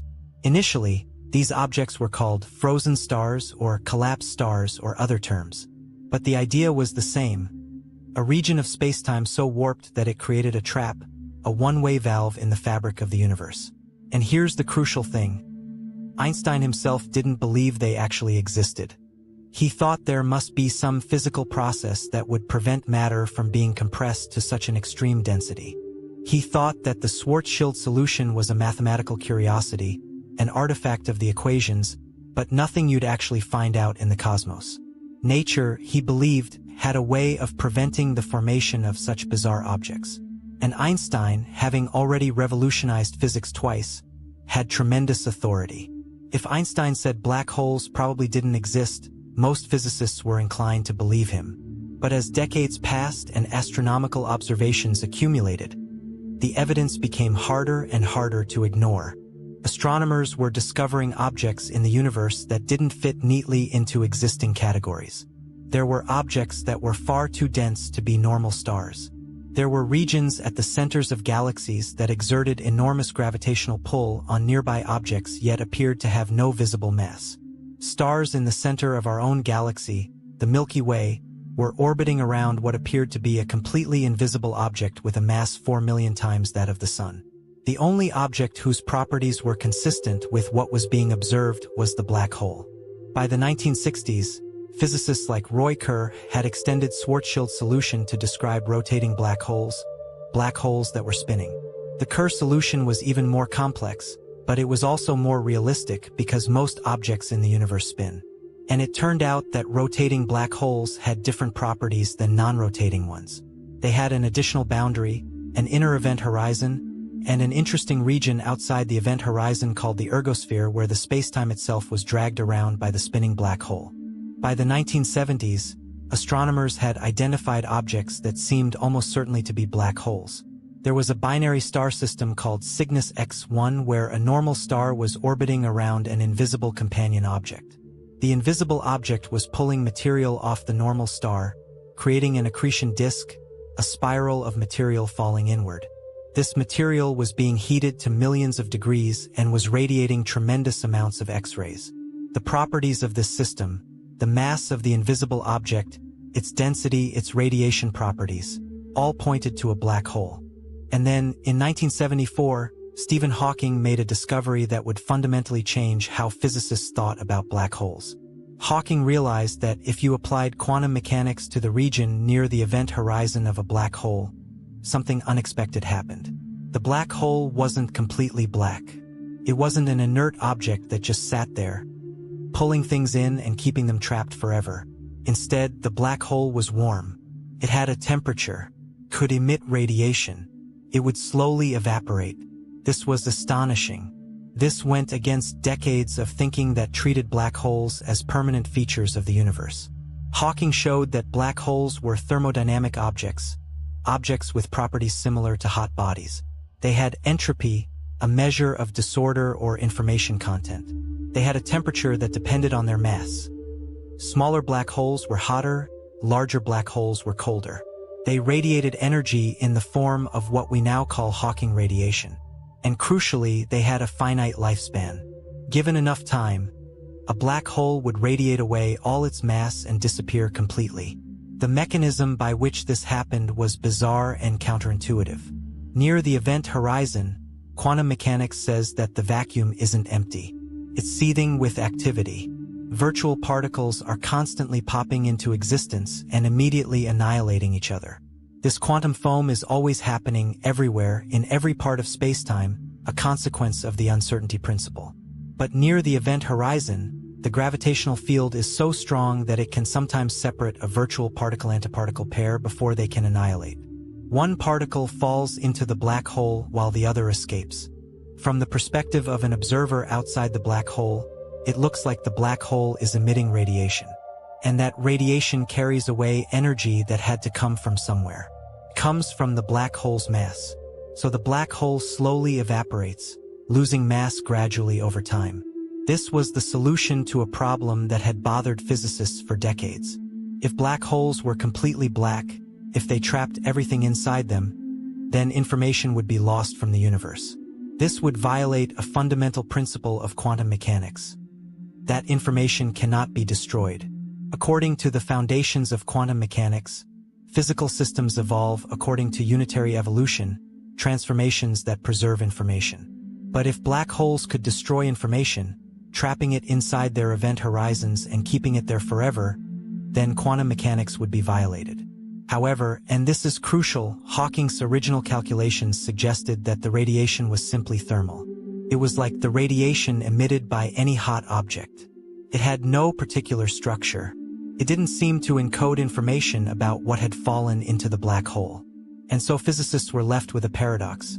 If information couldn't be destroyed, but black holes appeared to destroy it by trapping matter inside and evaporating without releasing that information, then something was wrong with either quantum mechanics or general relativity or both. This became known as the black hole information paradox, and it has been one of the deepest, most troubling problems in theoretical physics for the past 50 years. How could the universe respect the fundamental conservation of information yet have these objects that seem to violate it? It was a profound puzzle, a crack in the foundation of modern physics. Through the latter part of the 20th century and into the 21st century, astronomers developed increasingly sophisticated techniques for observing black holes. They couldn't see black holes directly. Black holes are, by definition, black. But you can observe their effects on nearby matter, the way they warp spacetime and affect the objects around them. When material falls toward a black hole, it doesn't plunge in immediately. Instead, it spirals inward due to the fact that it has some angular momentum. As it spirals, it's accelerated to tremendous speeds. Friction between different layers of the infalling material heats it to millions and billions of degrees. This hot material emits radiation across the electromagnetic spectrum: visible light, ultraviolet light, X-rays, gamma rays. The radiation across these different wavelengths carries different information. By observing this radiation, astronomers could infer the presence of a black hole and study its properties. By the early 21st century, astronomers had identified dozens of black holes and studied them with increasing precision. Some were isolated objects. Some were in binary systems with companion stars, where they were pulling material off their companions. Some were massive objects at the centers of galaxies. And scientists had developed good models for how matter accreted onto black holes, how that material was heated and accelerated, how it emitted radiation. These models were successful. They could explain most of what was observed. They could account for the overall power output, the spectrum of radiation, the timing of variations. But there were anomalies. There were observations that didn't quite fit the standard models. Black holes that seemed to be putting out more energy than their accretion rate should allow. Black holes that showed sudden violent outbursts that seemed inconsistent with gradual, smooth accretion. Radiation patterns that had subtle structure and patterns that didn't match expectations. The correlations between different wavelengths and different times that seemed too structured to be random. For decades, these anomalies were treated as curiosities, interesting but not revolutionary. Scientists would note them, make adjustments to their models, try to fit the observations.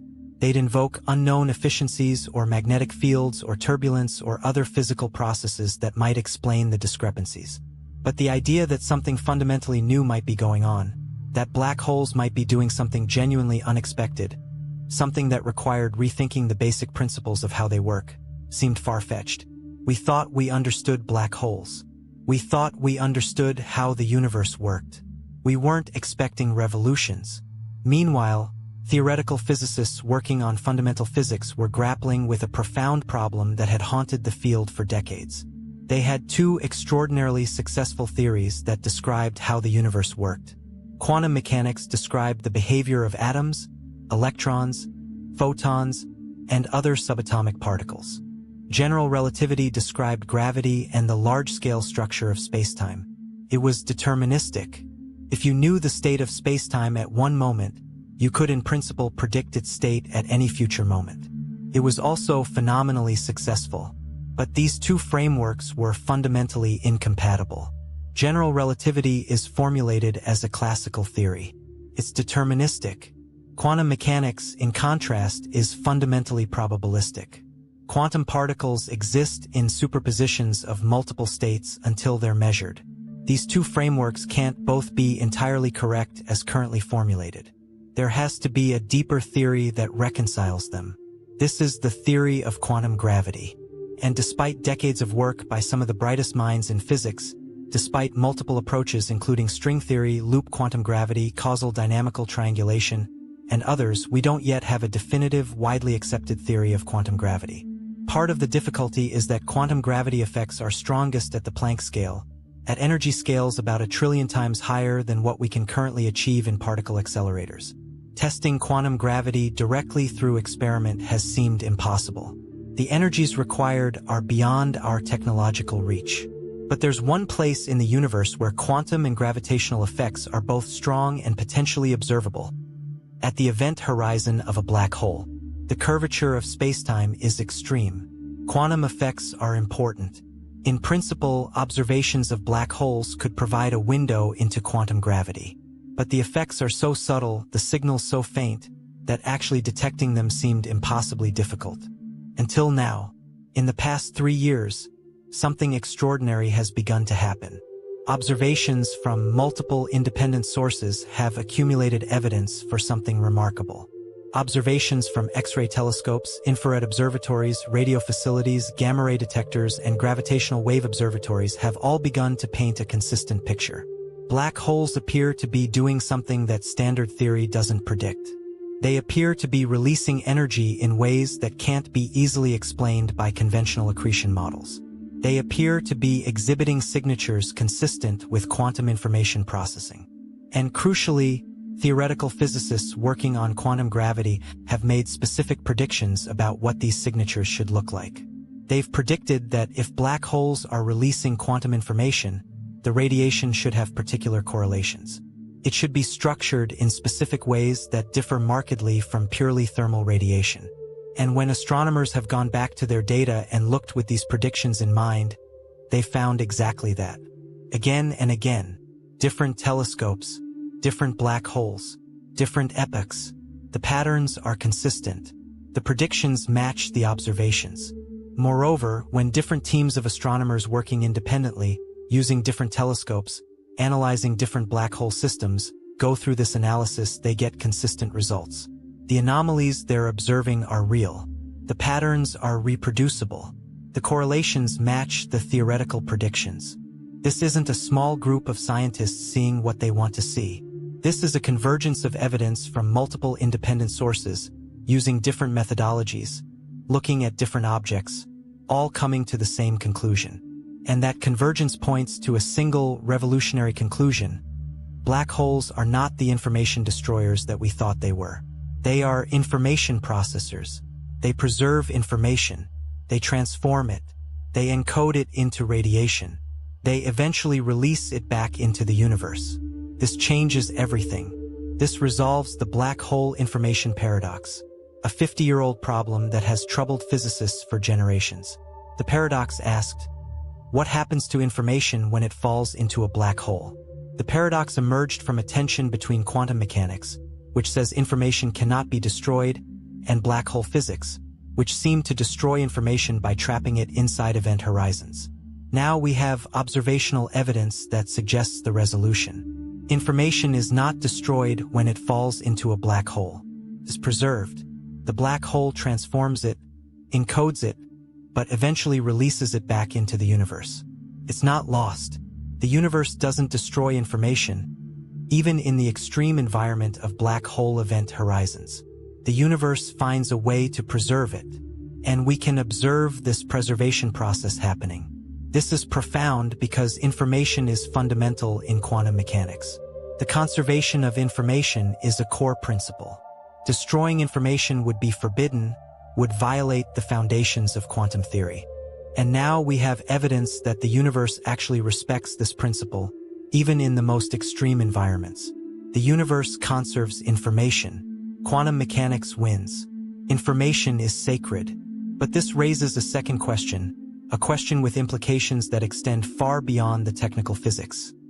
If information is preserved, what does that mean for determinism in the universe? Here's something that's troubled physicists and philosophers for a long time. On one hand, quantum mechanics is probabilistic. Individual measurements have random outcomes. We can predict probabilities but not specific results. This suggests fundamental randomness in the universe.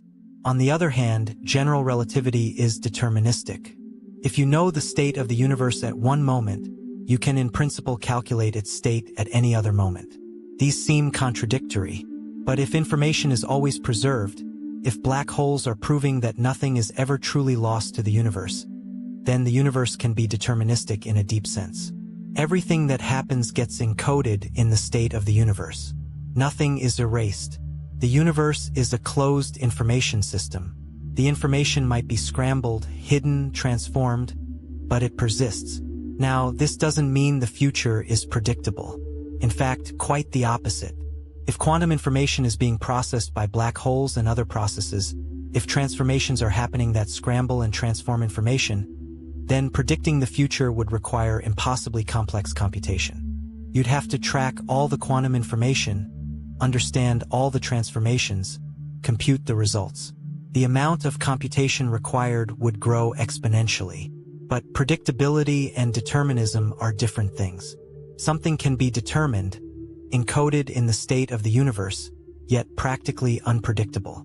It can be deterministic without being predictable. This actually has implications for how we think about free will and consciousness. If the universe is deterministic but unpredictable, then there's room for genuine choice, genuine creativity. Your decisions matter. They affect the state of the universe. And even though in some abstract sense everything is determined, you can't determine in advance what you're going to do. Your future is not predetermined in any practically accessible sense. You genuinely have freedom. Your choices are real. Your creativity is real. Your agency matters. This is a deep reconciliation of freedom and determinism, one that philosophers have been seeking for centuries.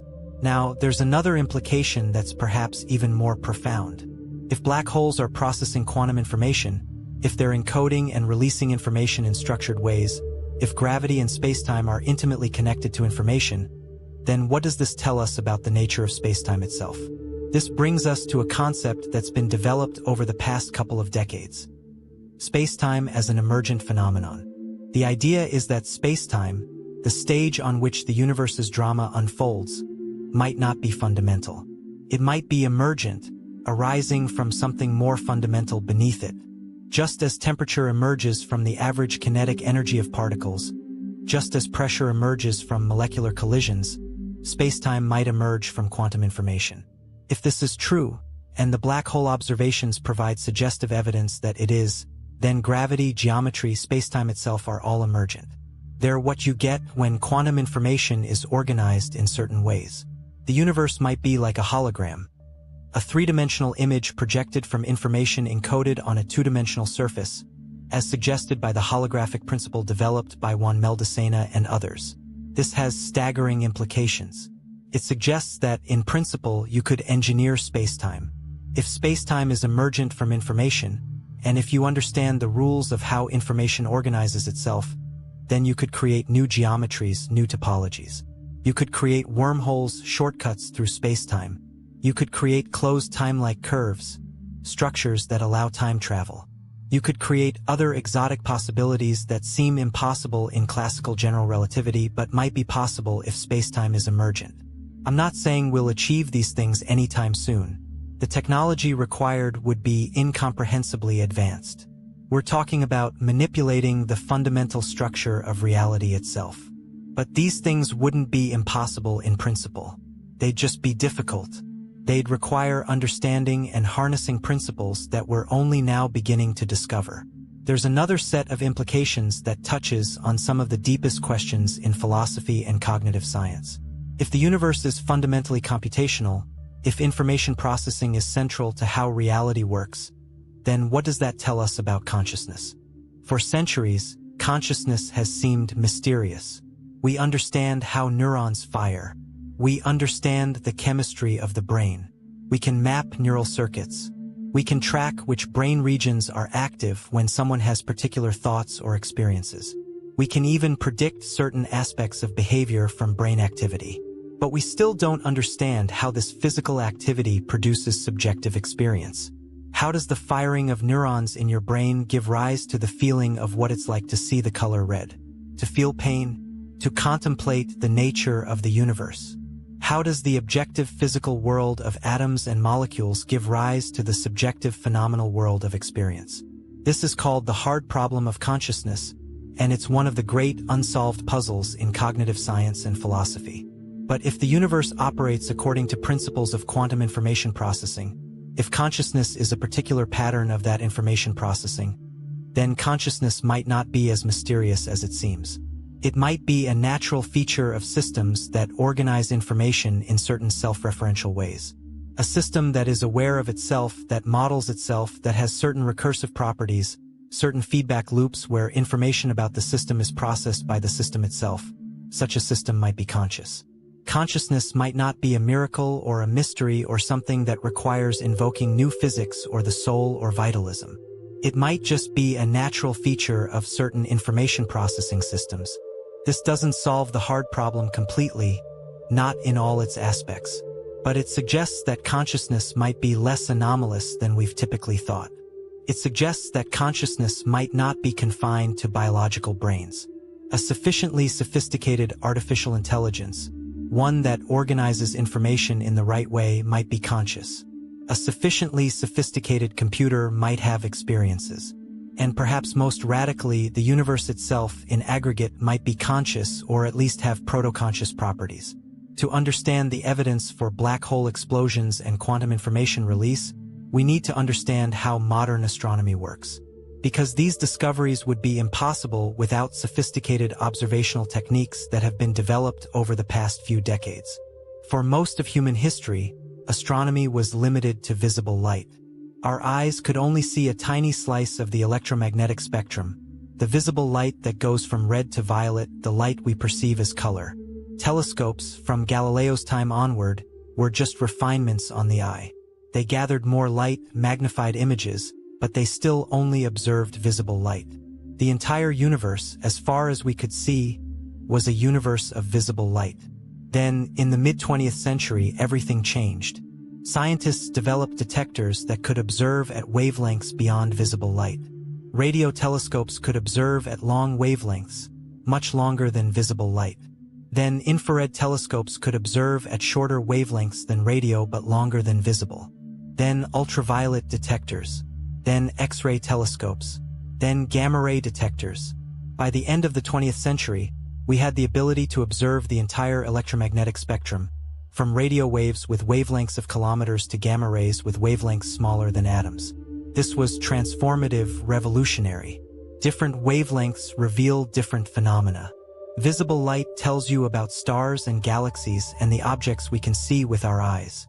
Radio waves reveal jets and other energetic phenomena, the jets of particles streaming away from black holes at nearly the speed of light.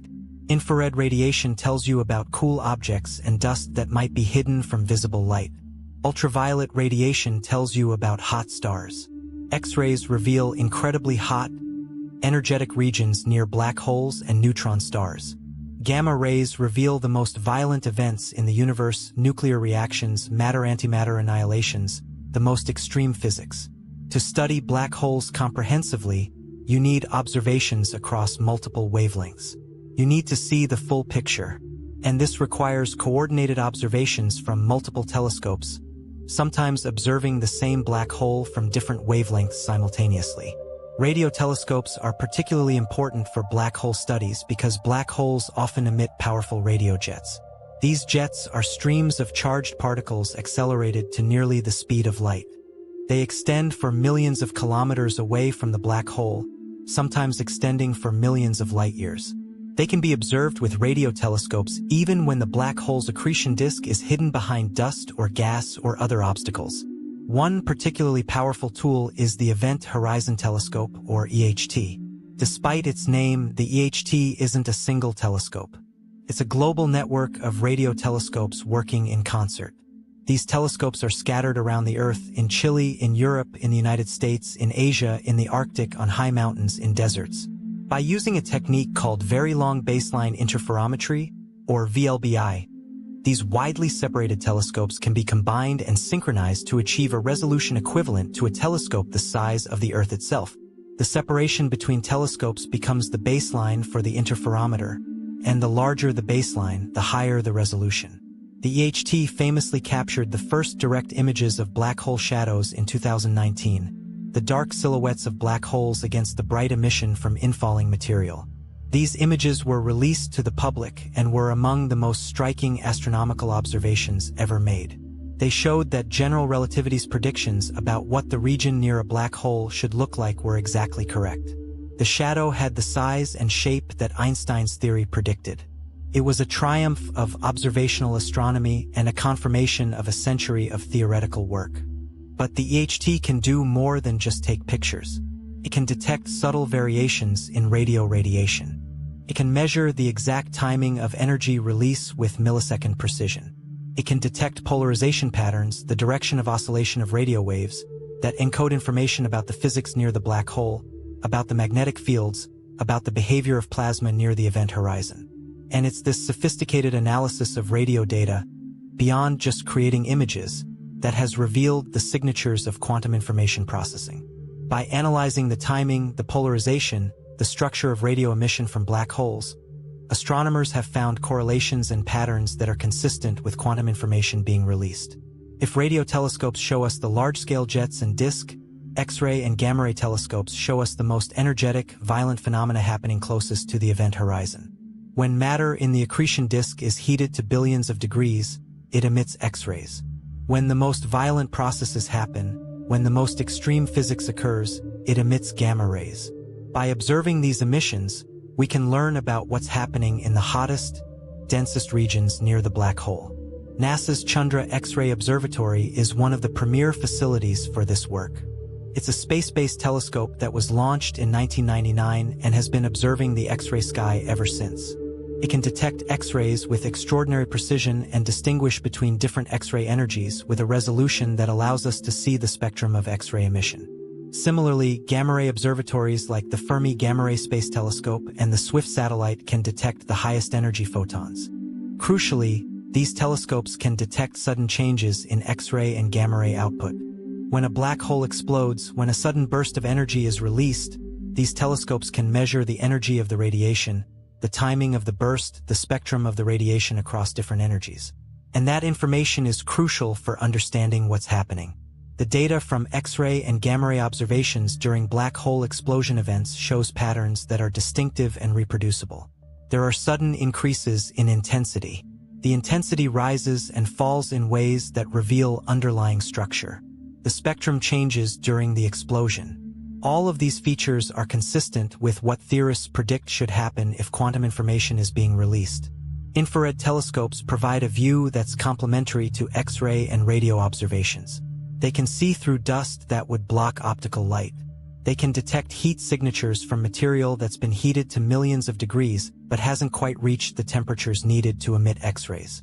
Infrared observations have been particularly valuable for studying black holes in the centers of galaxies, where the central black hole is often obscured by dust. The dust clouds absorb visible light and even ultraviolet light, but infrared radiation can penetrate through the dust. By observing in infrared, astronomers can see past this dust and study the region directly surrounding the black hole.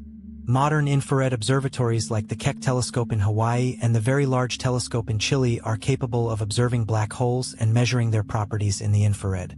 During black hole explosion events, infrared observations show sudden changes in the radiation emitted.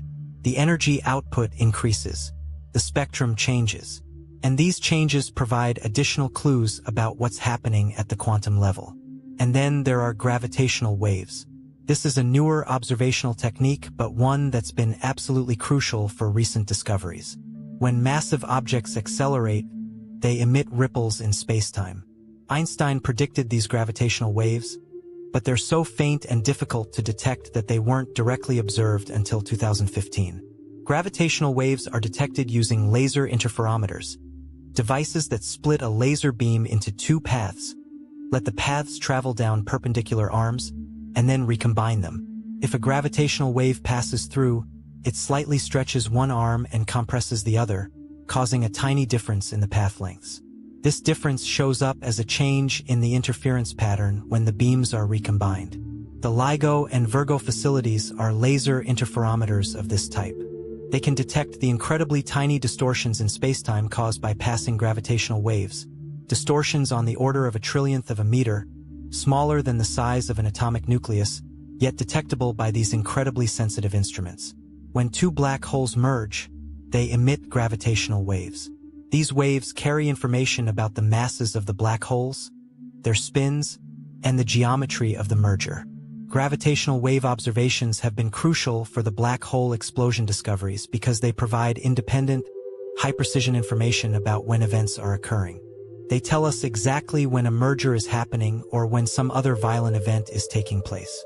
Then, by comparing this timing with electromagnetic observations from X-ray telescopes, radio telescopes, and other facilities, astronomers can see if there are corresponding bursts of electromagnetic radiation.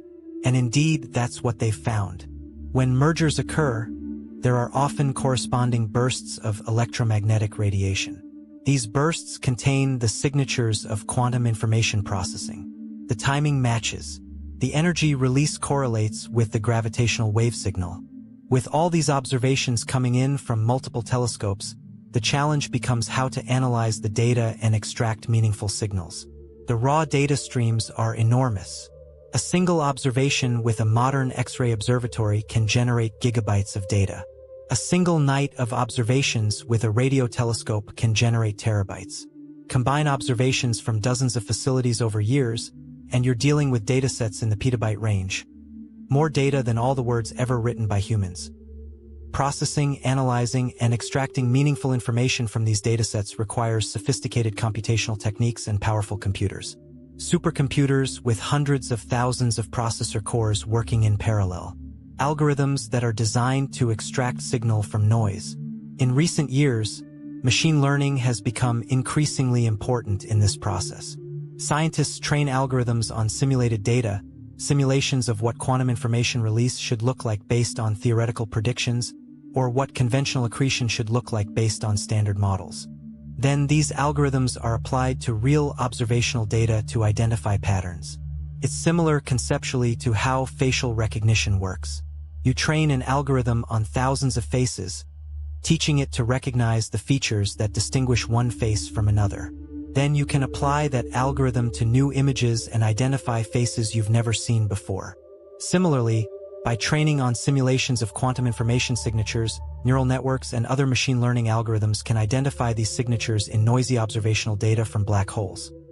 This has been absolutely crucial for detecting the subtle correlations and patterns that indicate quantum information processing. Without machine learning and advanced data analysis, these subtle signals might have been lost in the noise. The real power comes from combining observations from multiple telescopes and observatories. When one facility detects something interesting, alerts are automatically sent to other facilities. Within seconds, a dozen different telescopes can be pointed at the same phenomenon. This multi-wavelength, multi-messenger approach is one of the most important innovations in modern astronomy. It allows us to observe phenomena from multiple angles simultaneously, to cross-check results, to understand the full picture rather than just isolated pieces. And it's this approach that has led to the black hole explosion discoveries. No single observation would be conclusive, but observations from radio, X-ray, infrared, optical, and gravitational wave facilities, all pointing at the same black hole at the same time or in quick succession, all showing patterns consistent with quantum information processing. That convergence of evidence is powerful, so let me try to synthesize everything into a coherent picture of what these black hole explosions mean. Scientists have observed black holes exhibiting sudden, violent releases of energy. These releases can't be explained by conventional models of matter accretion onto black holes. The energy output is too high for the observed accretion rates. The pattern is too structured, too organized. The correlation with gravitational wave events indicates something deeper is happening. The best explanation for these observations is that black holes are releasing quantum information. This information was encoded in the black hole when matter fell into it.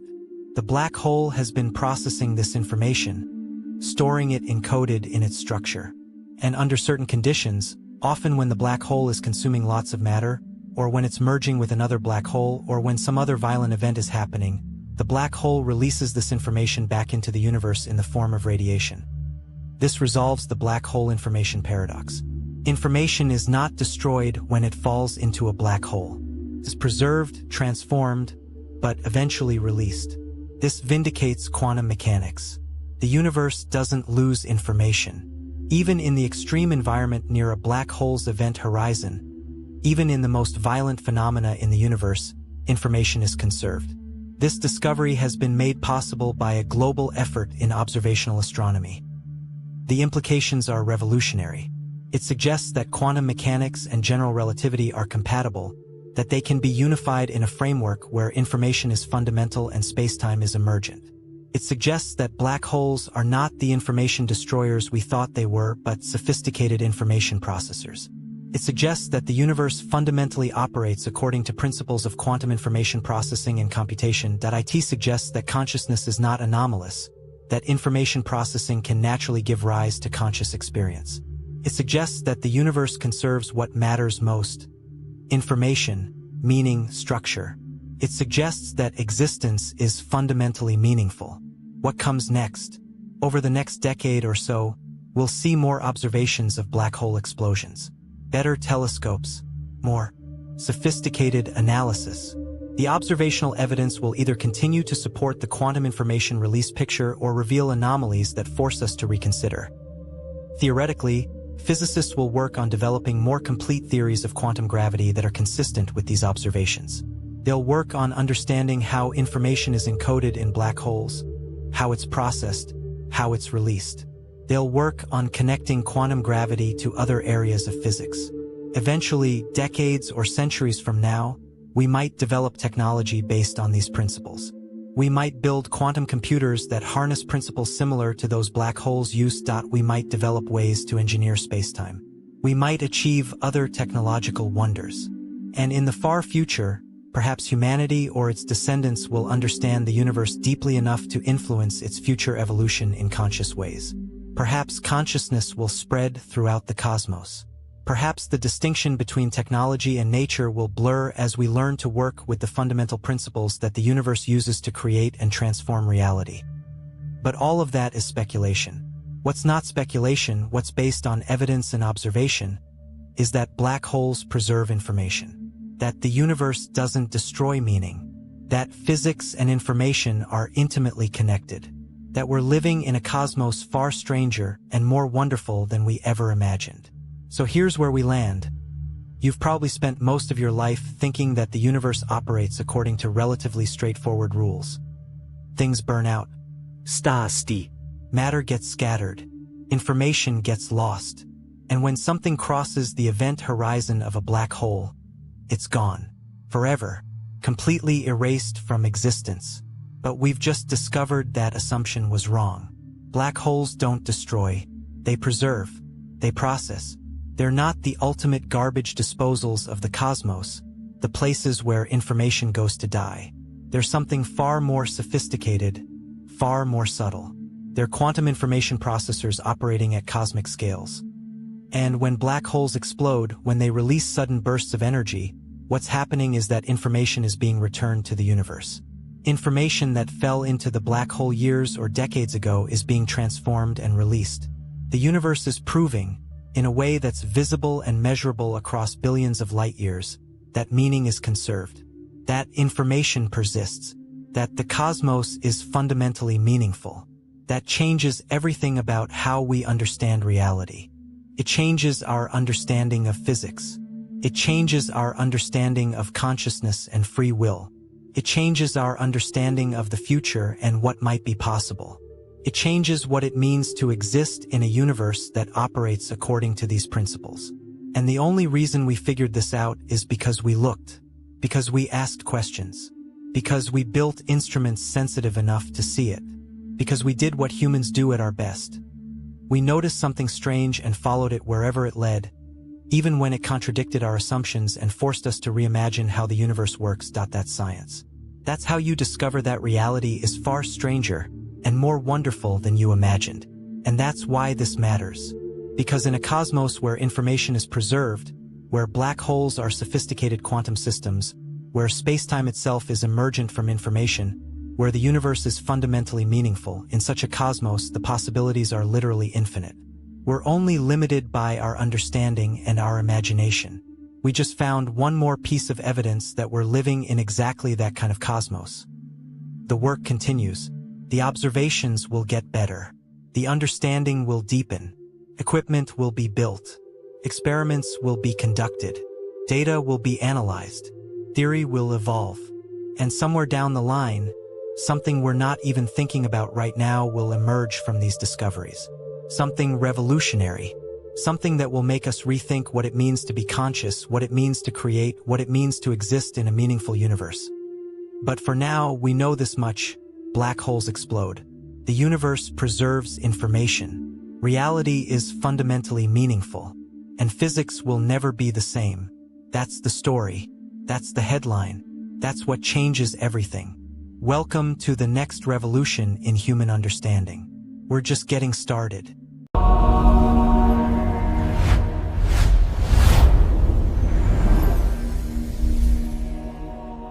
There's something happening right now, in this very moment, that most of humanity has absolutely no idea about.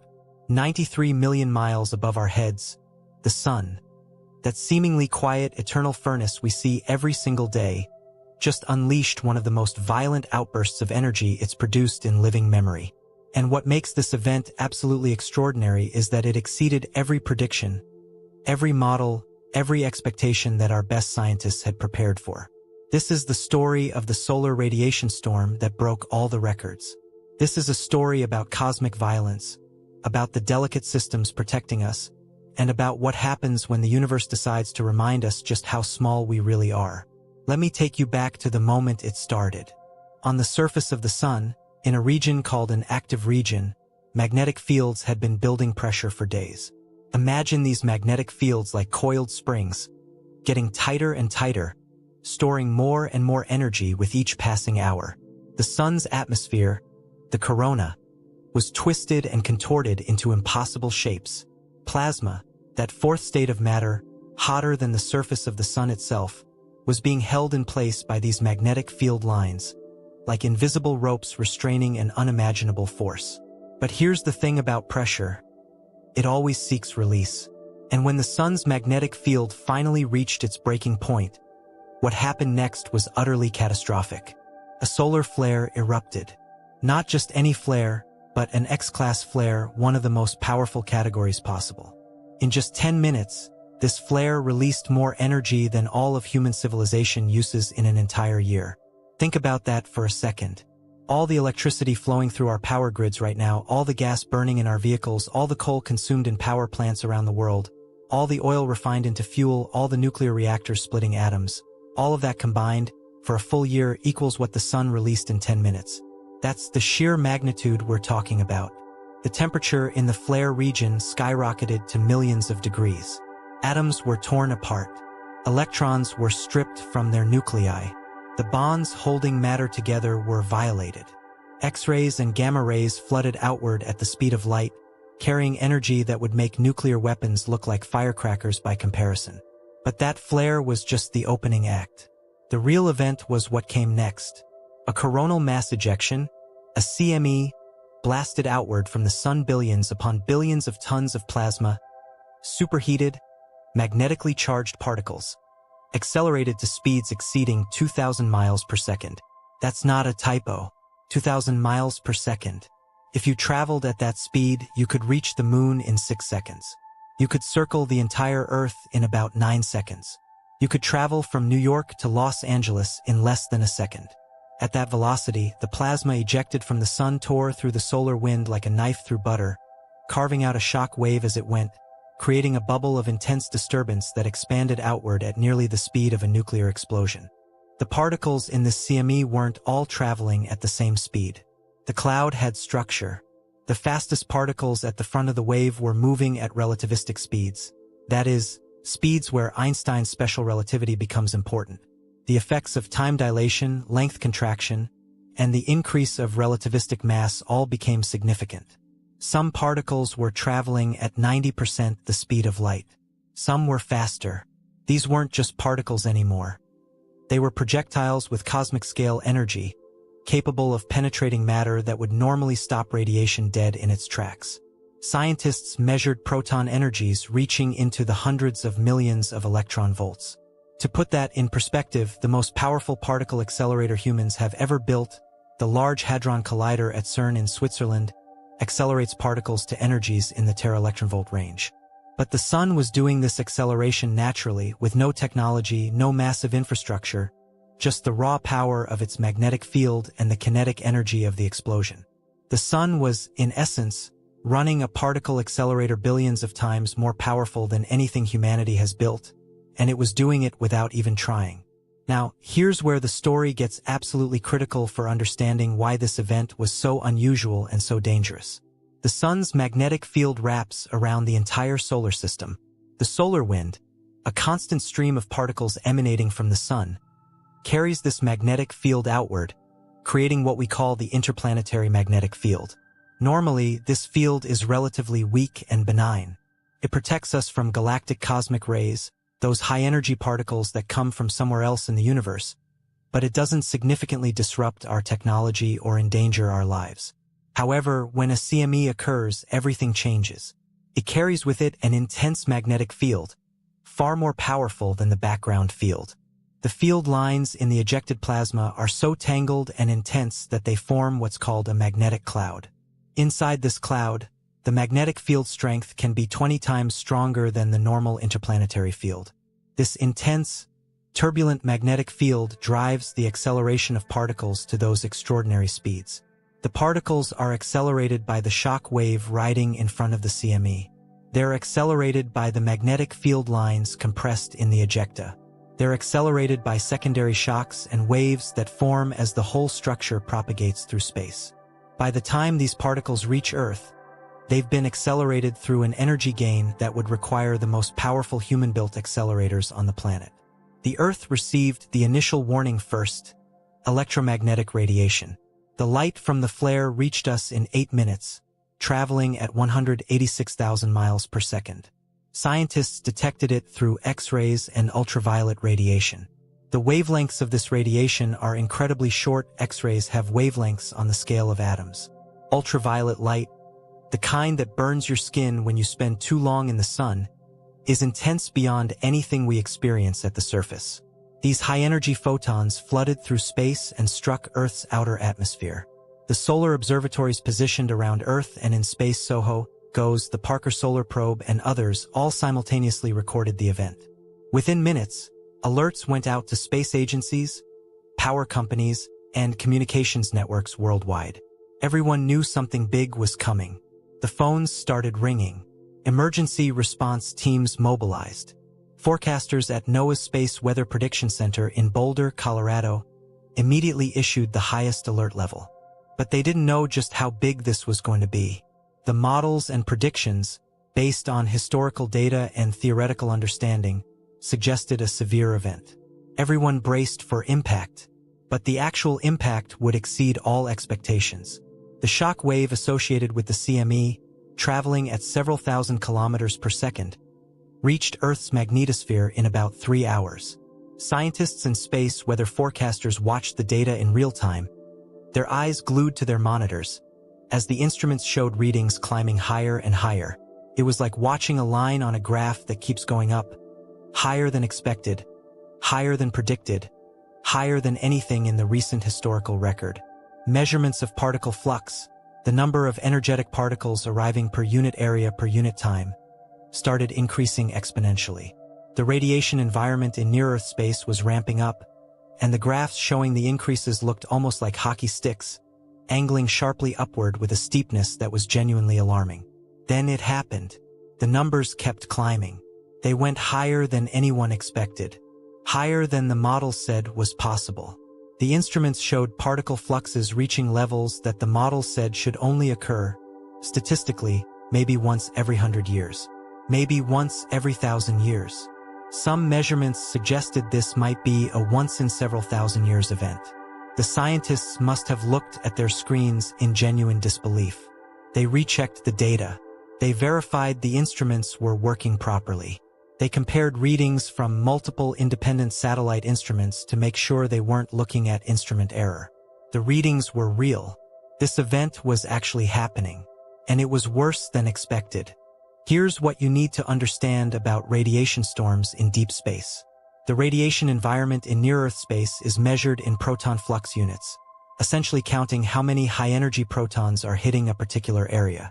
During a quiet day, during peaceful solar conditions, the flux might be on the order of just a few protons per square centimeter per second. It's such a low baseline that astronauts don't really have to worry about it. The radiation exposure is minimal, natural, something life on Earth has dealt with for billions of years. But during a radiation storm, that number climbs dramatically. During a moderate storm, it might reach hundreds or thousands of protons per square centimeter per second. During a severe storm, it might reach tens of thousands. During this event, measurements exceeded 100,000 in some places. The radiation environment had become not just thousands of times more intense than normal, it had become tens of thousands of times more intense. The entire near-Earth space environment had transformed into a radiation hellscape. If you were an astronaut aboard the International Space Station when this happened, you would have experienced something truly surreal and deeply unsettling. In the span of just a few hours, you would have received as much radiation as you normally would in an entire year of spaceflight. Your radiation detectors would have been alarming constantly, beeping insistently with warnings. NASA would have instructed you to shelter in the most protected areas of the station, away from the external walls. The most heavily shielded areas are near the center of the station, surrounded by as much material as possible to absorb and scatter the incoming radiation. The water tanks, the equipment, the structural elements, all of it becomes shielding. Even there, surrounded by as much protection as the station could provide, you'd still be receiving doses that were concerning. And here's something that astronauts have reported during previous extreme solar events, something that's both fascinating and deeply troubling. They could actually see the radiation hitting them. Not metaphorically, literally see it. When a high-energy particle passes through the retina of your eye, traveling at nearly the speed of light, it creates a distinctive flash of light called Cherenkov radiation. It's the optical equivalent of a sonic boom. The particle is moving faster through the medium of the eye than light normally travels through that medium, and the eye produces a photon as a kind of shock response. Cosmonauts aboard Mir have reported seeing these flashes, these brief brilliant streaks in their field of vision. Astronauts on the Moon during the Apollo missions reported them as well. A single particle traveling at near light speed, hitting the back of your eye hard enough to produce a photon of visible light. It's a visceral, direct experience of radiation damage. You're aware, in real time, that each flash represents particles damaging your cells, breaking DNA strands, killing cells outright, potentially causing genetic damage that could manifest as cancer years or decades later. You're literally watching your own radiation exposure happening, one flash at a time. During the worst radiation storms, astronauts report seeing so many of these flashes that their vision becomes disturbed. It's like constant lightning in the darkness. They describe it as disconcerting, even frightening.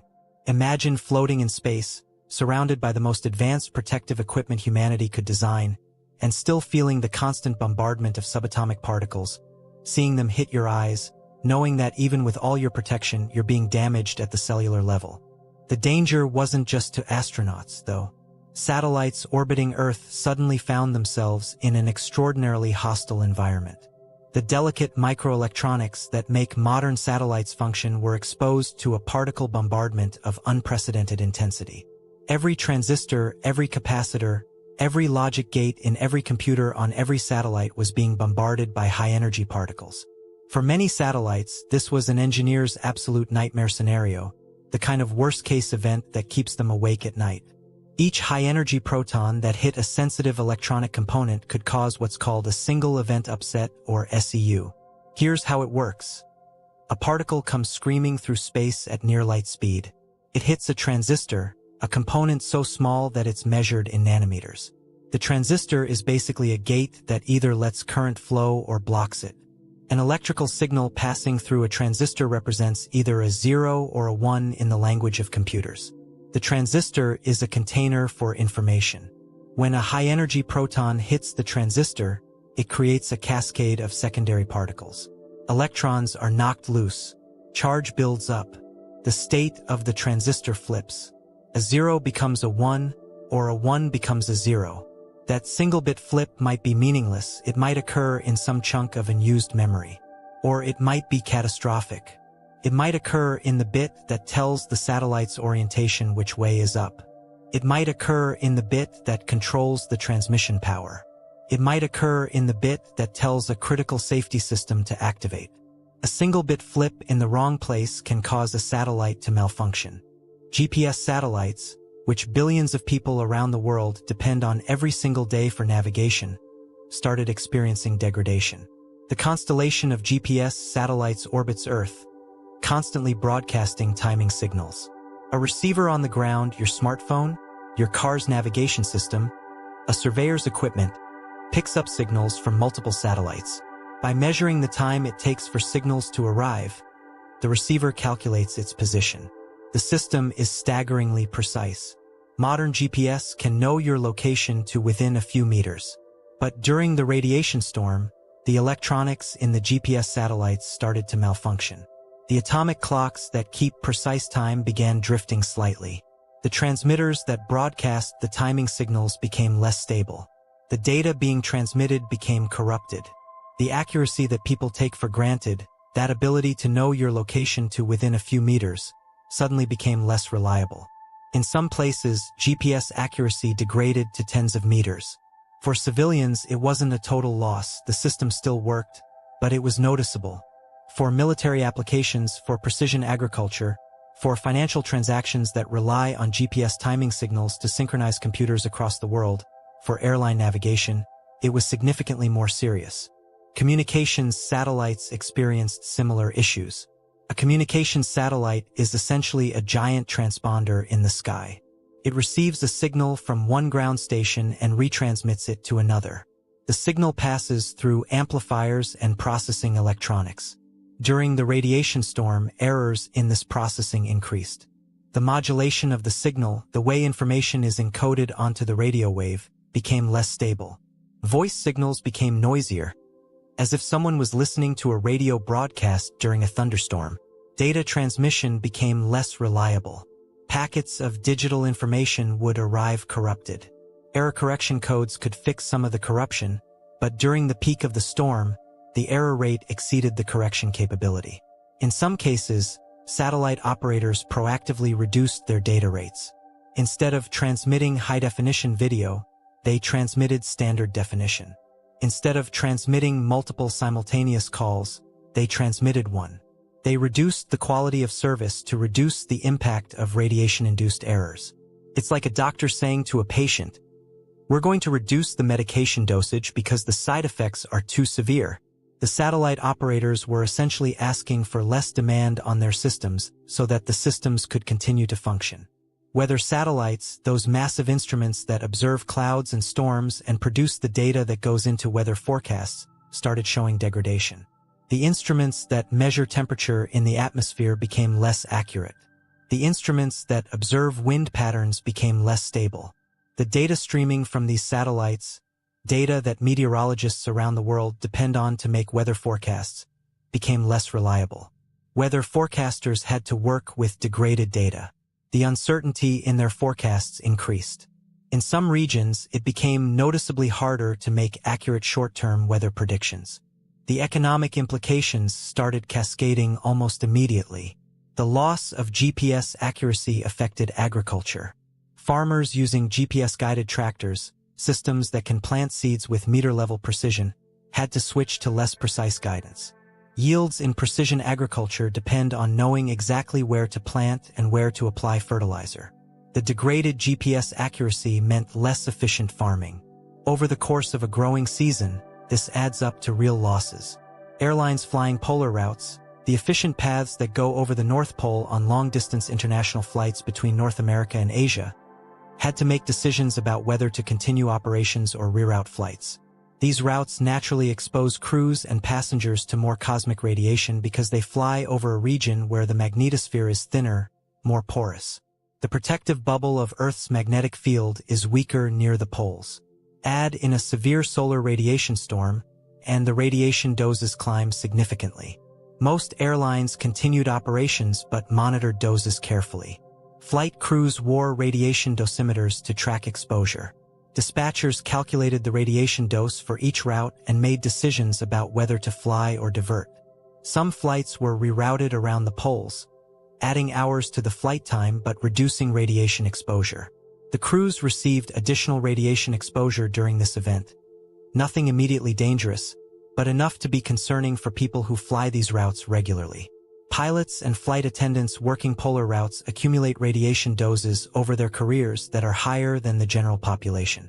During a severe solar radiation storm, this exposure increases further. The financial impact hit hard as well.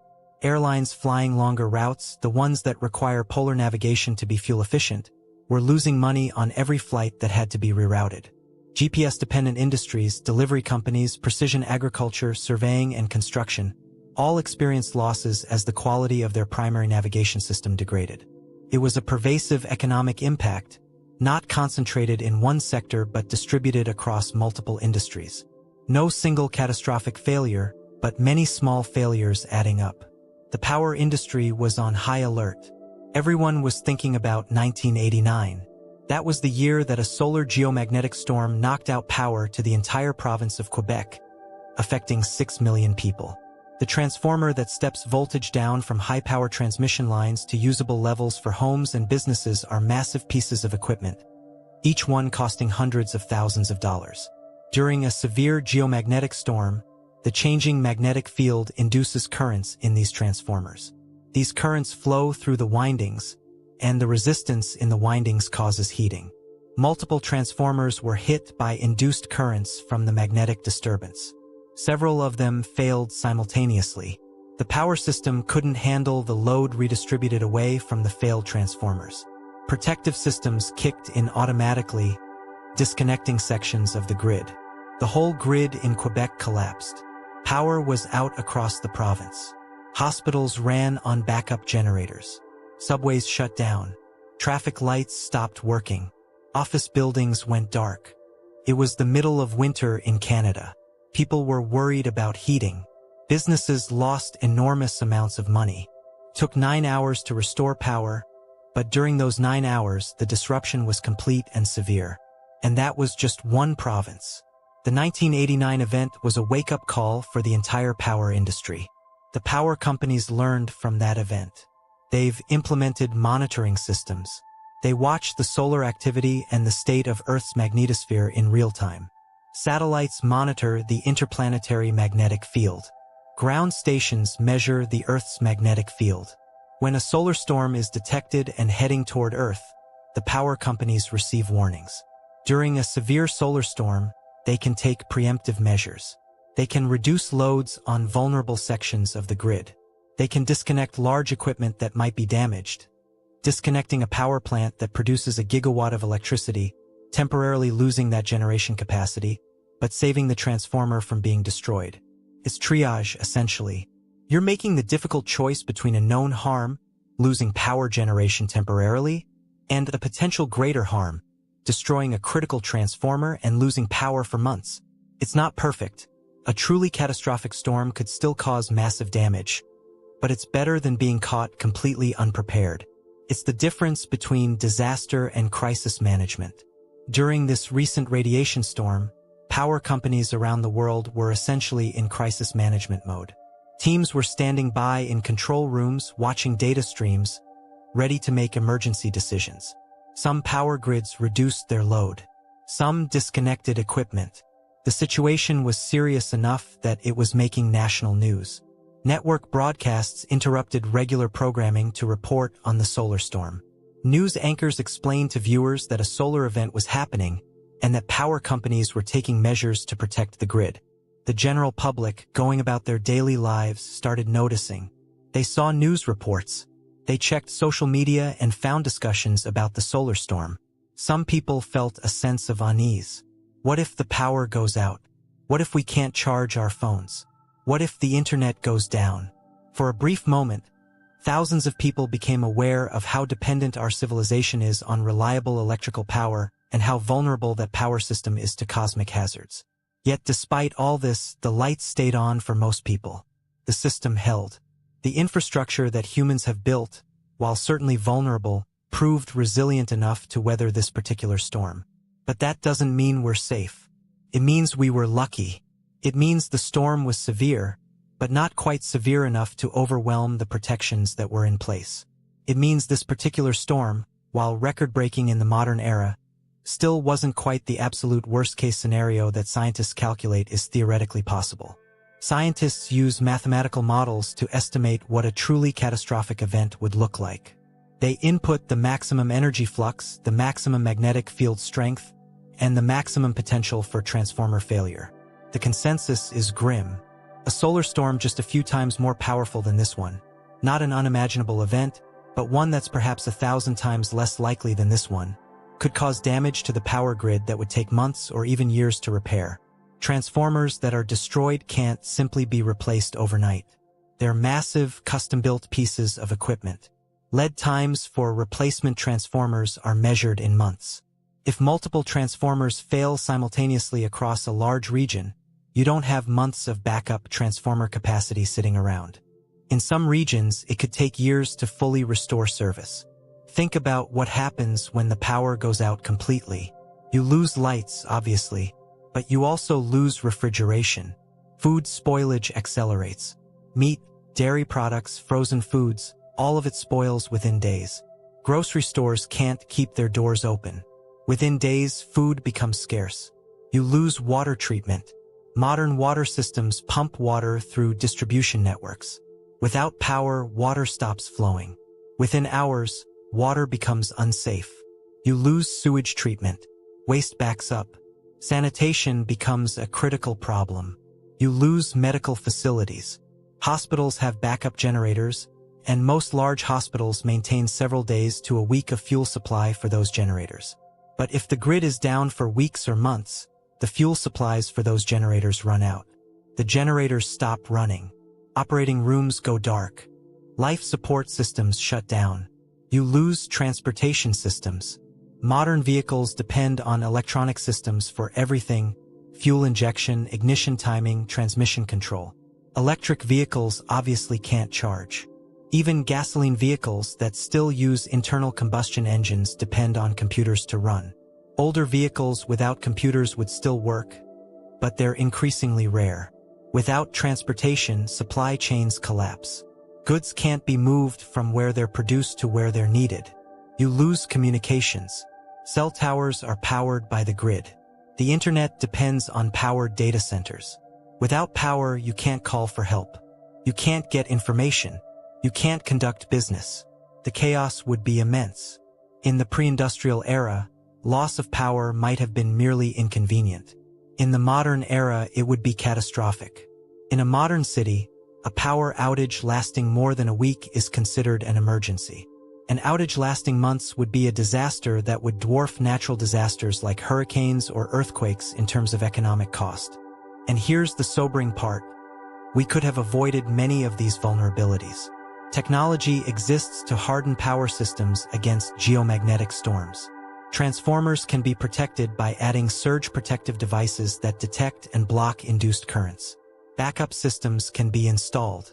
If the main grid fails, distributed generation, solar panels, wind turbines, natural gas generators can keep critical systems running. Communication networks can be made redundant.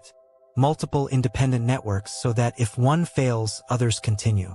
Hospitals can maintain longer fuel supplies and have better generator systems. But hardening the grid costs money. A comprehensive national program to harden the electrical grid against solar storms would cost tens of billions of dollars. Upgrading transformers, installing protective equipment, building redundancy, it all costs money. And the benefit is speculative. The benefit is protection against events that might happen once every 100 years. Maybe once every 1,000 years. It's a tragedy of commons, in a way. Everyone would benefit from a hardened grid, but the cost is borne by the power companies and their customers, and the benefit is speculative. It's like insurance. You pay for insurance against disaster. Most of the time, you don't need it. Most years, you pay your insurance premium and nothing happens. But when the disaster comes, and statistically, eventually it will, you're glad you paid for the insurance. The challenge with solar storms is that the disaster only comes occasionally, on long timescales measured in decades or longer. Politicians and business leaders are focused on immediate concerns, not hazards that are statistically unlikely to occur during their tenure. That's changing, though slowly. After this radiation storm, conversations are happening again. Engineers are dusting off reports about grid vulnerability that were written decades ago. Policymakers are asking harder questions about readiness. Congressional hearings are being held. Scientists are testifying about the risks. It's the kind of event that doesn't cause immediate disaster but serves as a warning sign.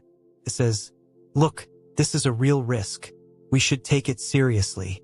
And next time, we might not be so lucky. The radiation storm itself provides crucial scientific data. Before this event, we had direct measurements of solar radiation extending back about 50 years.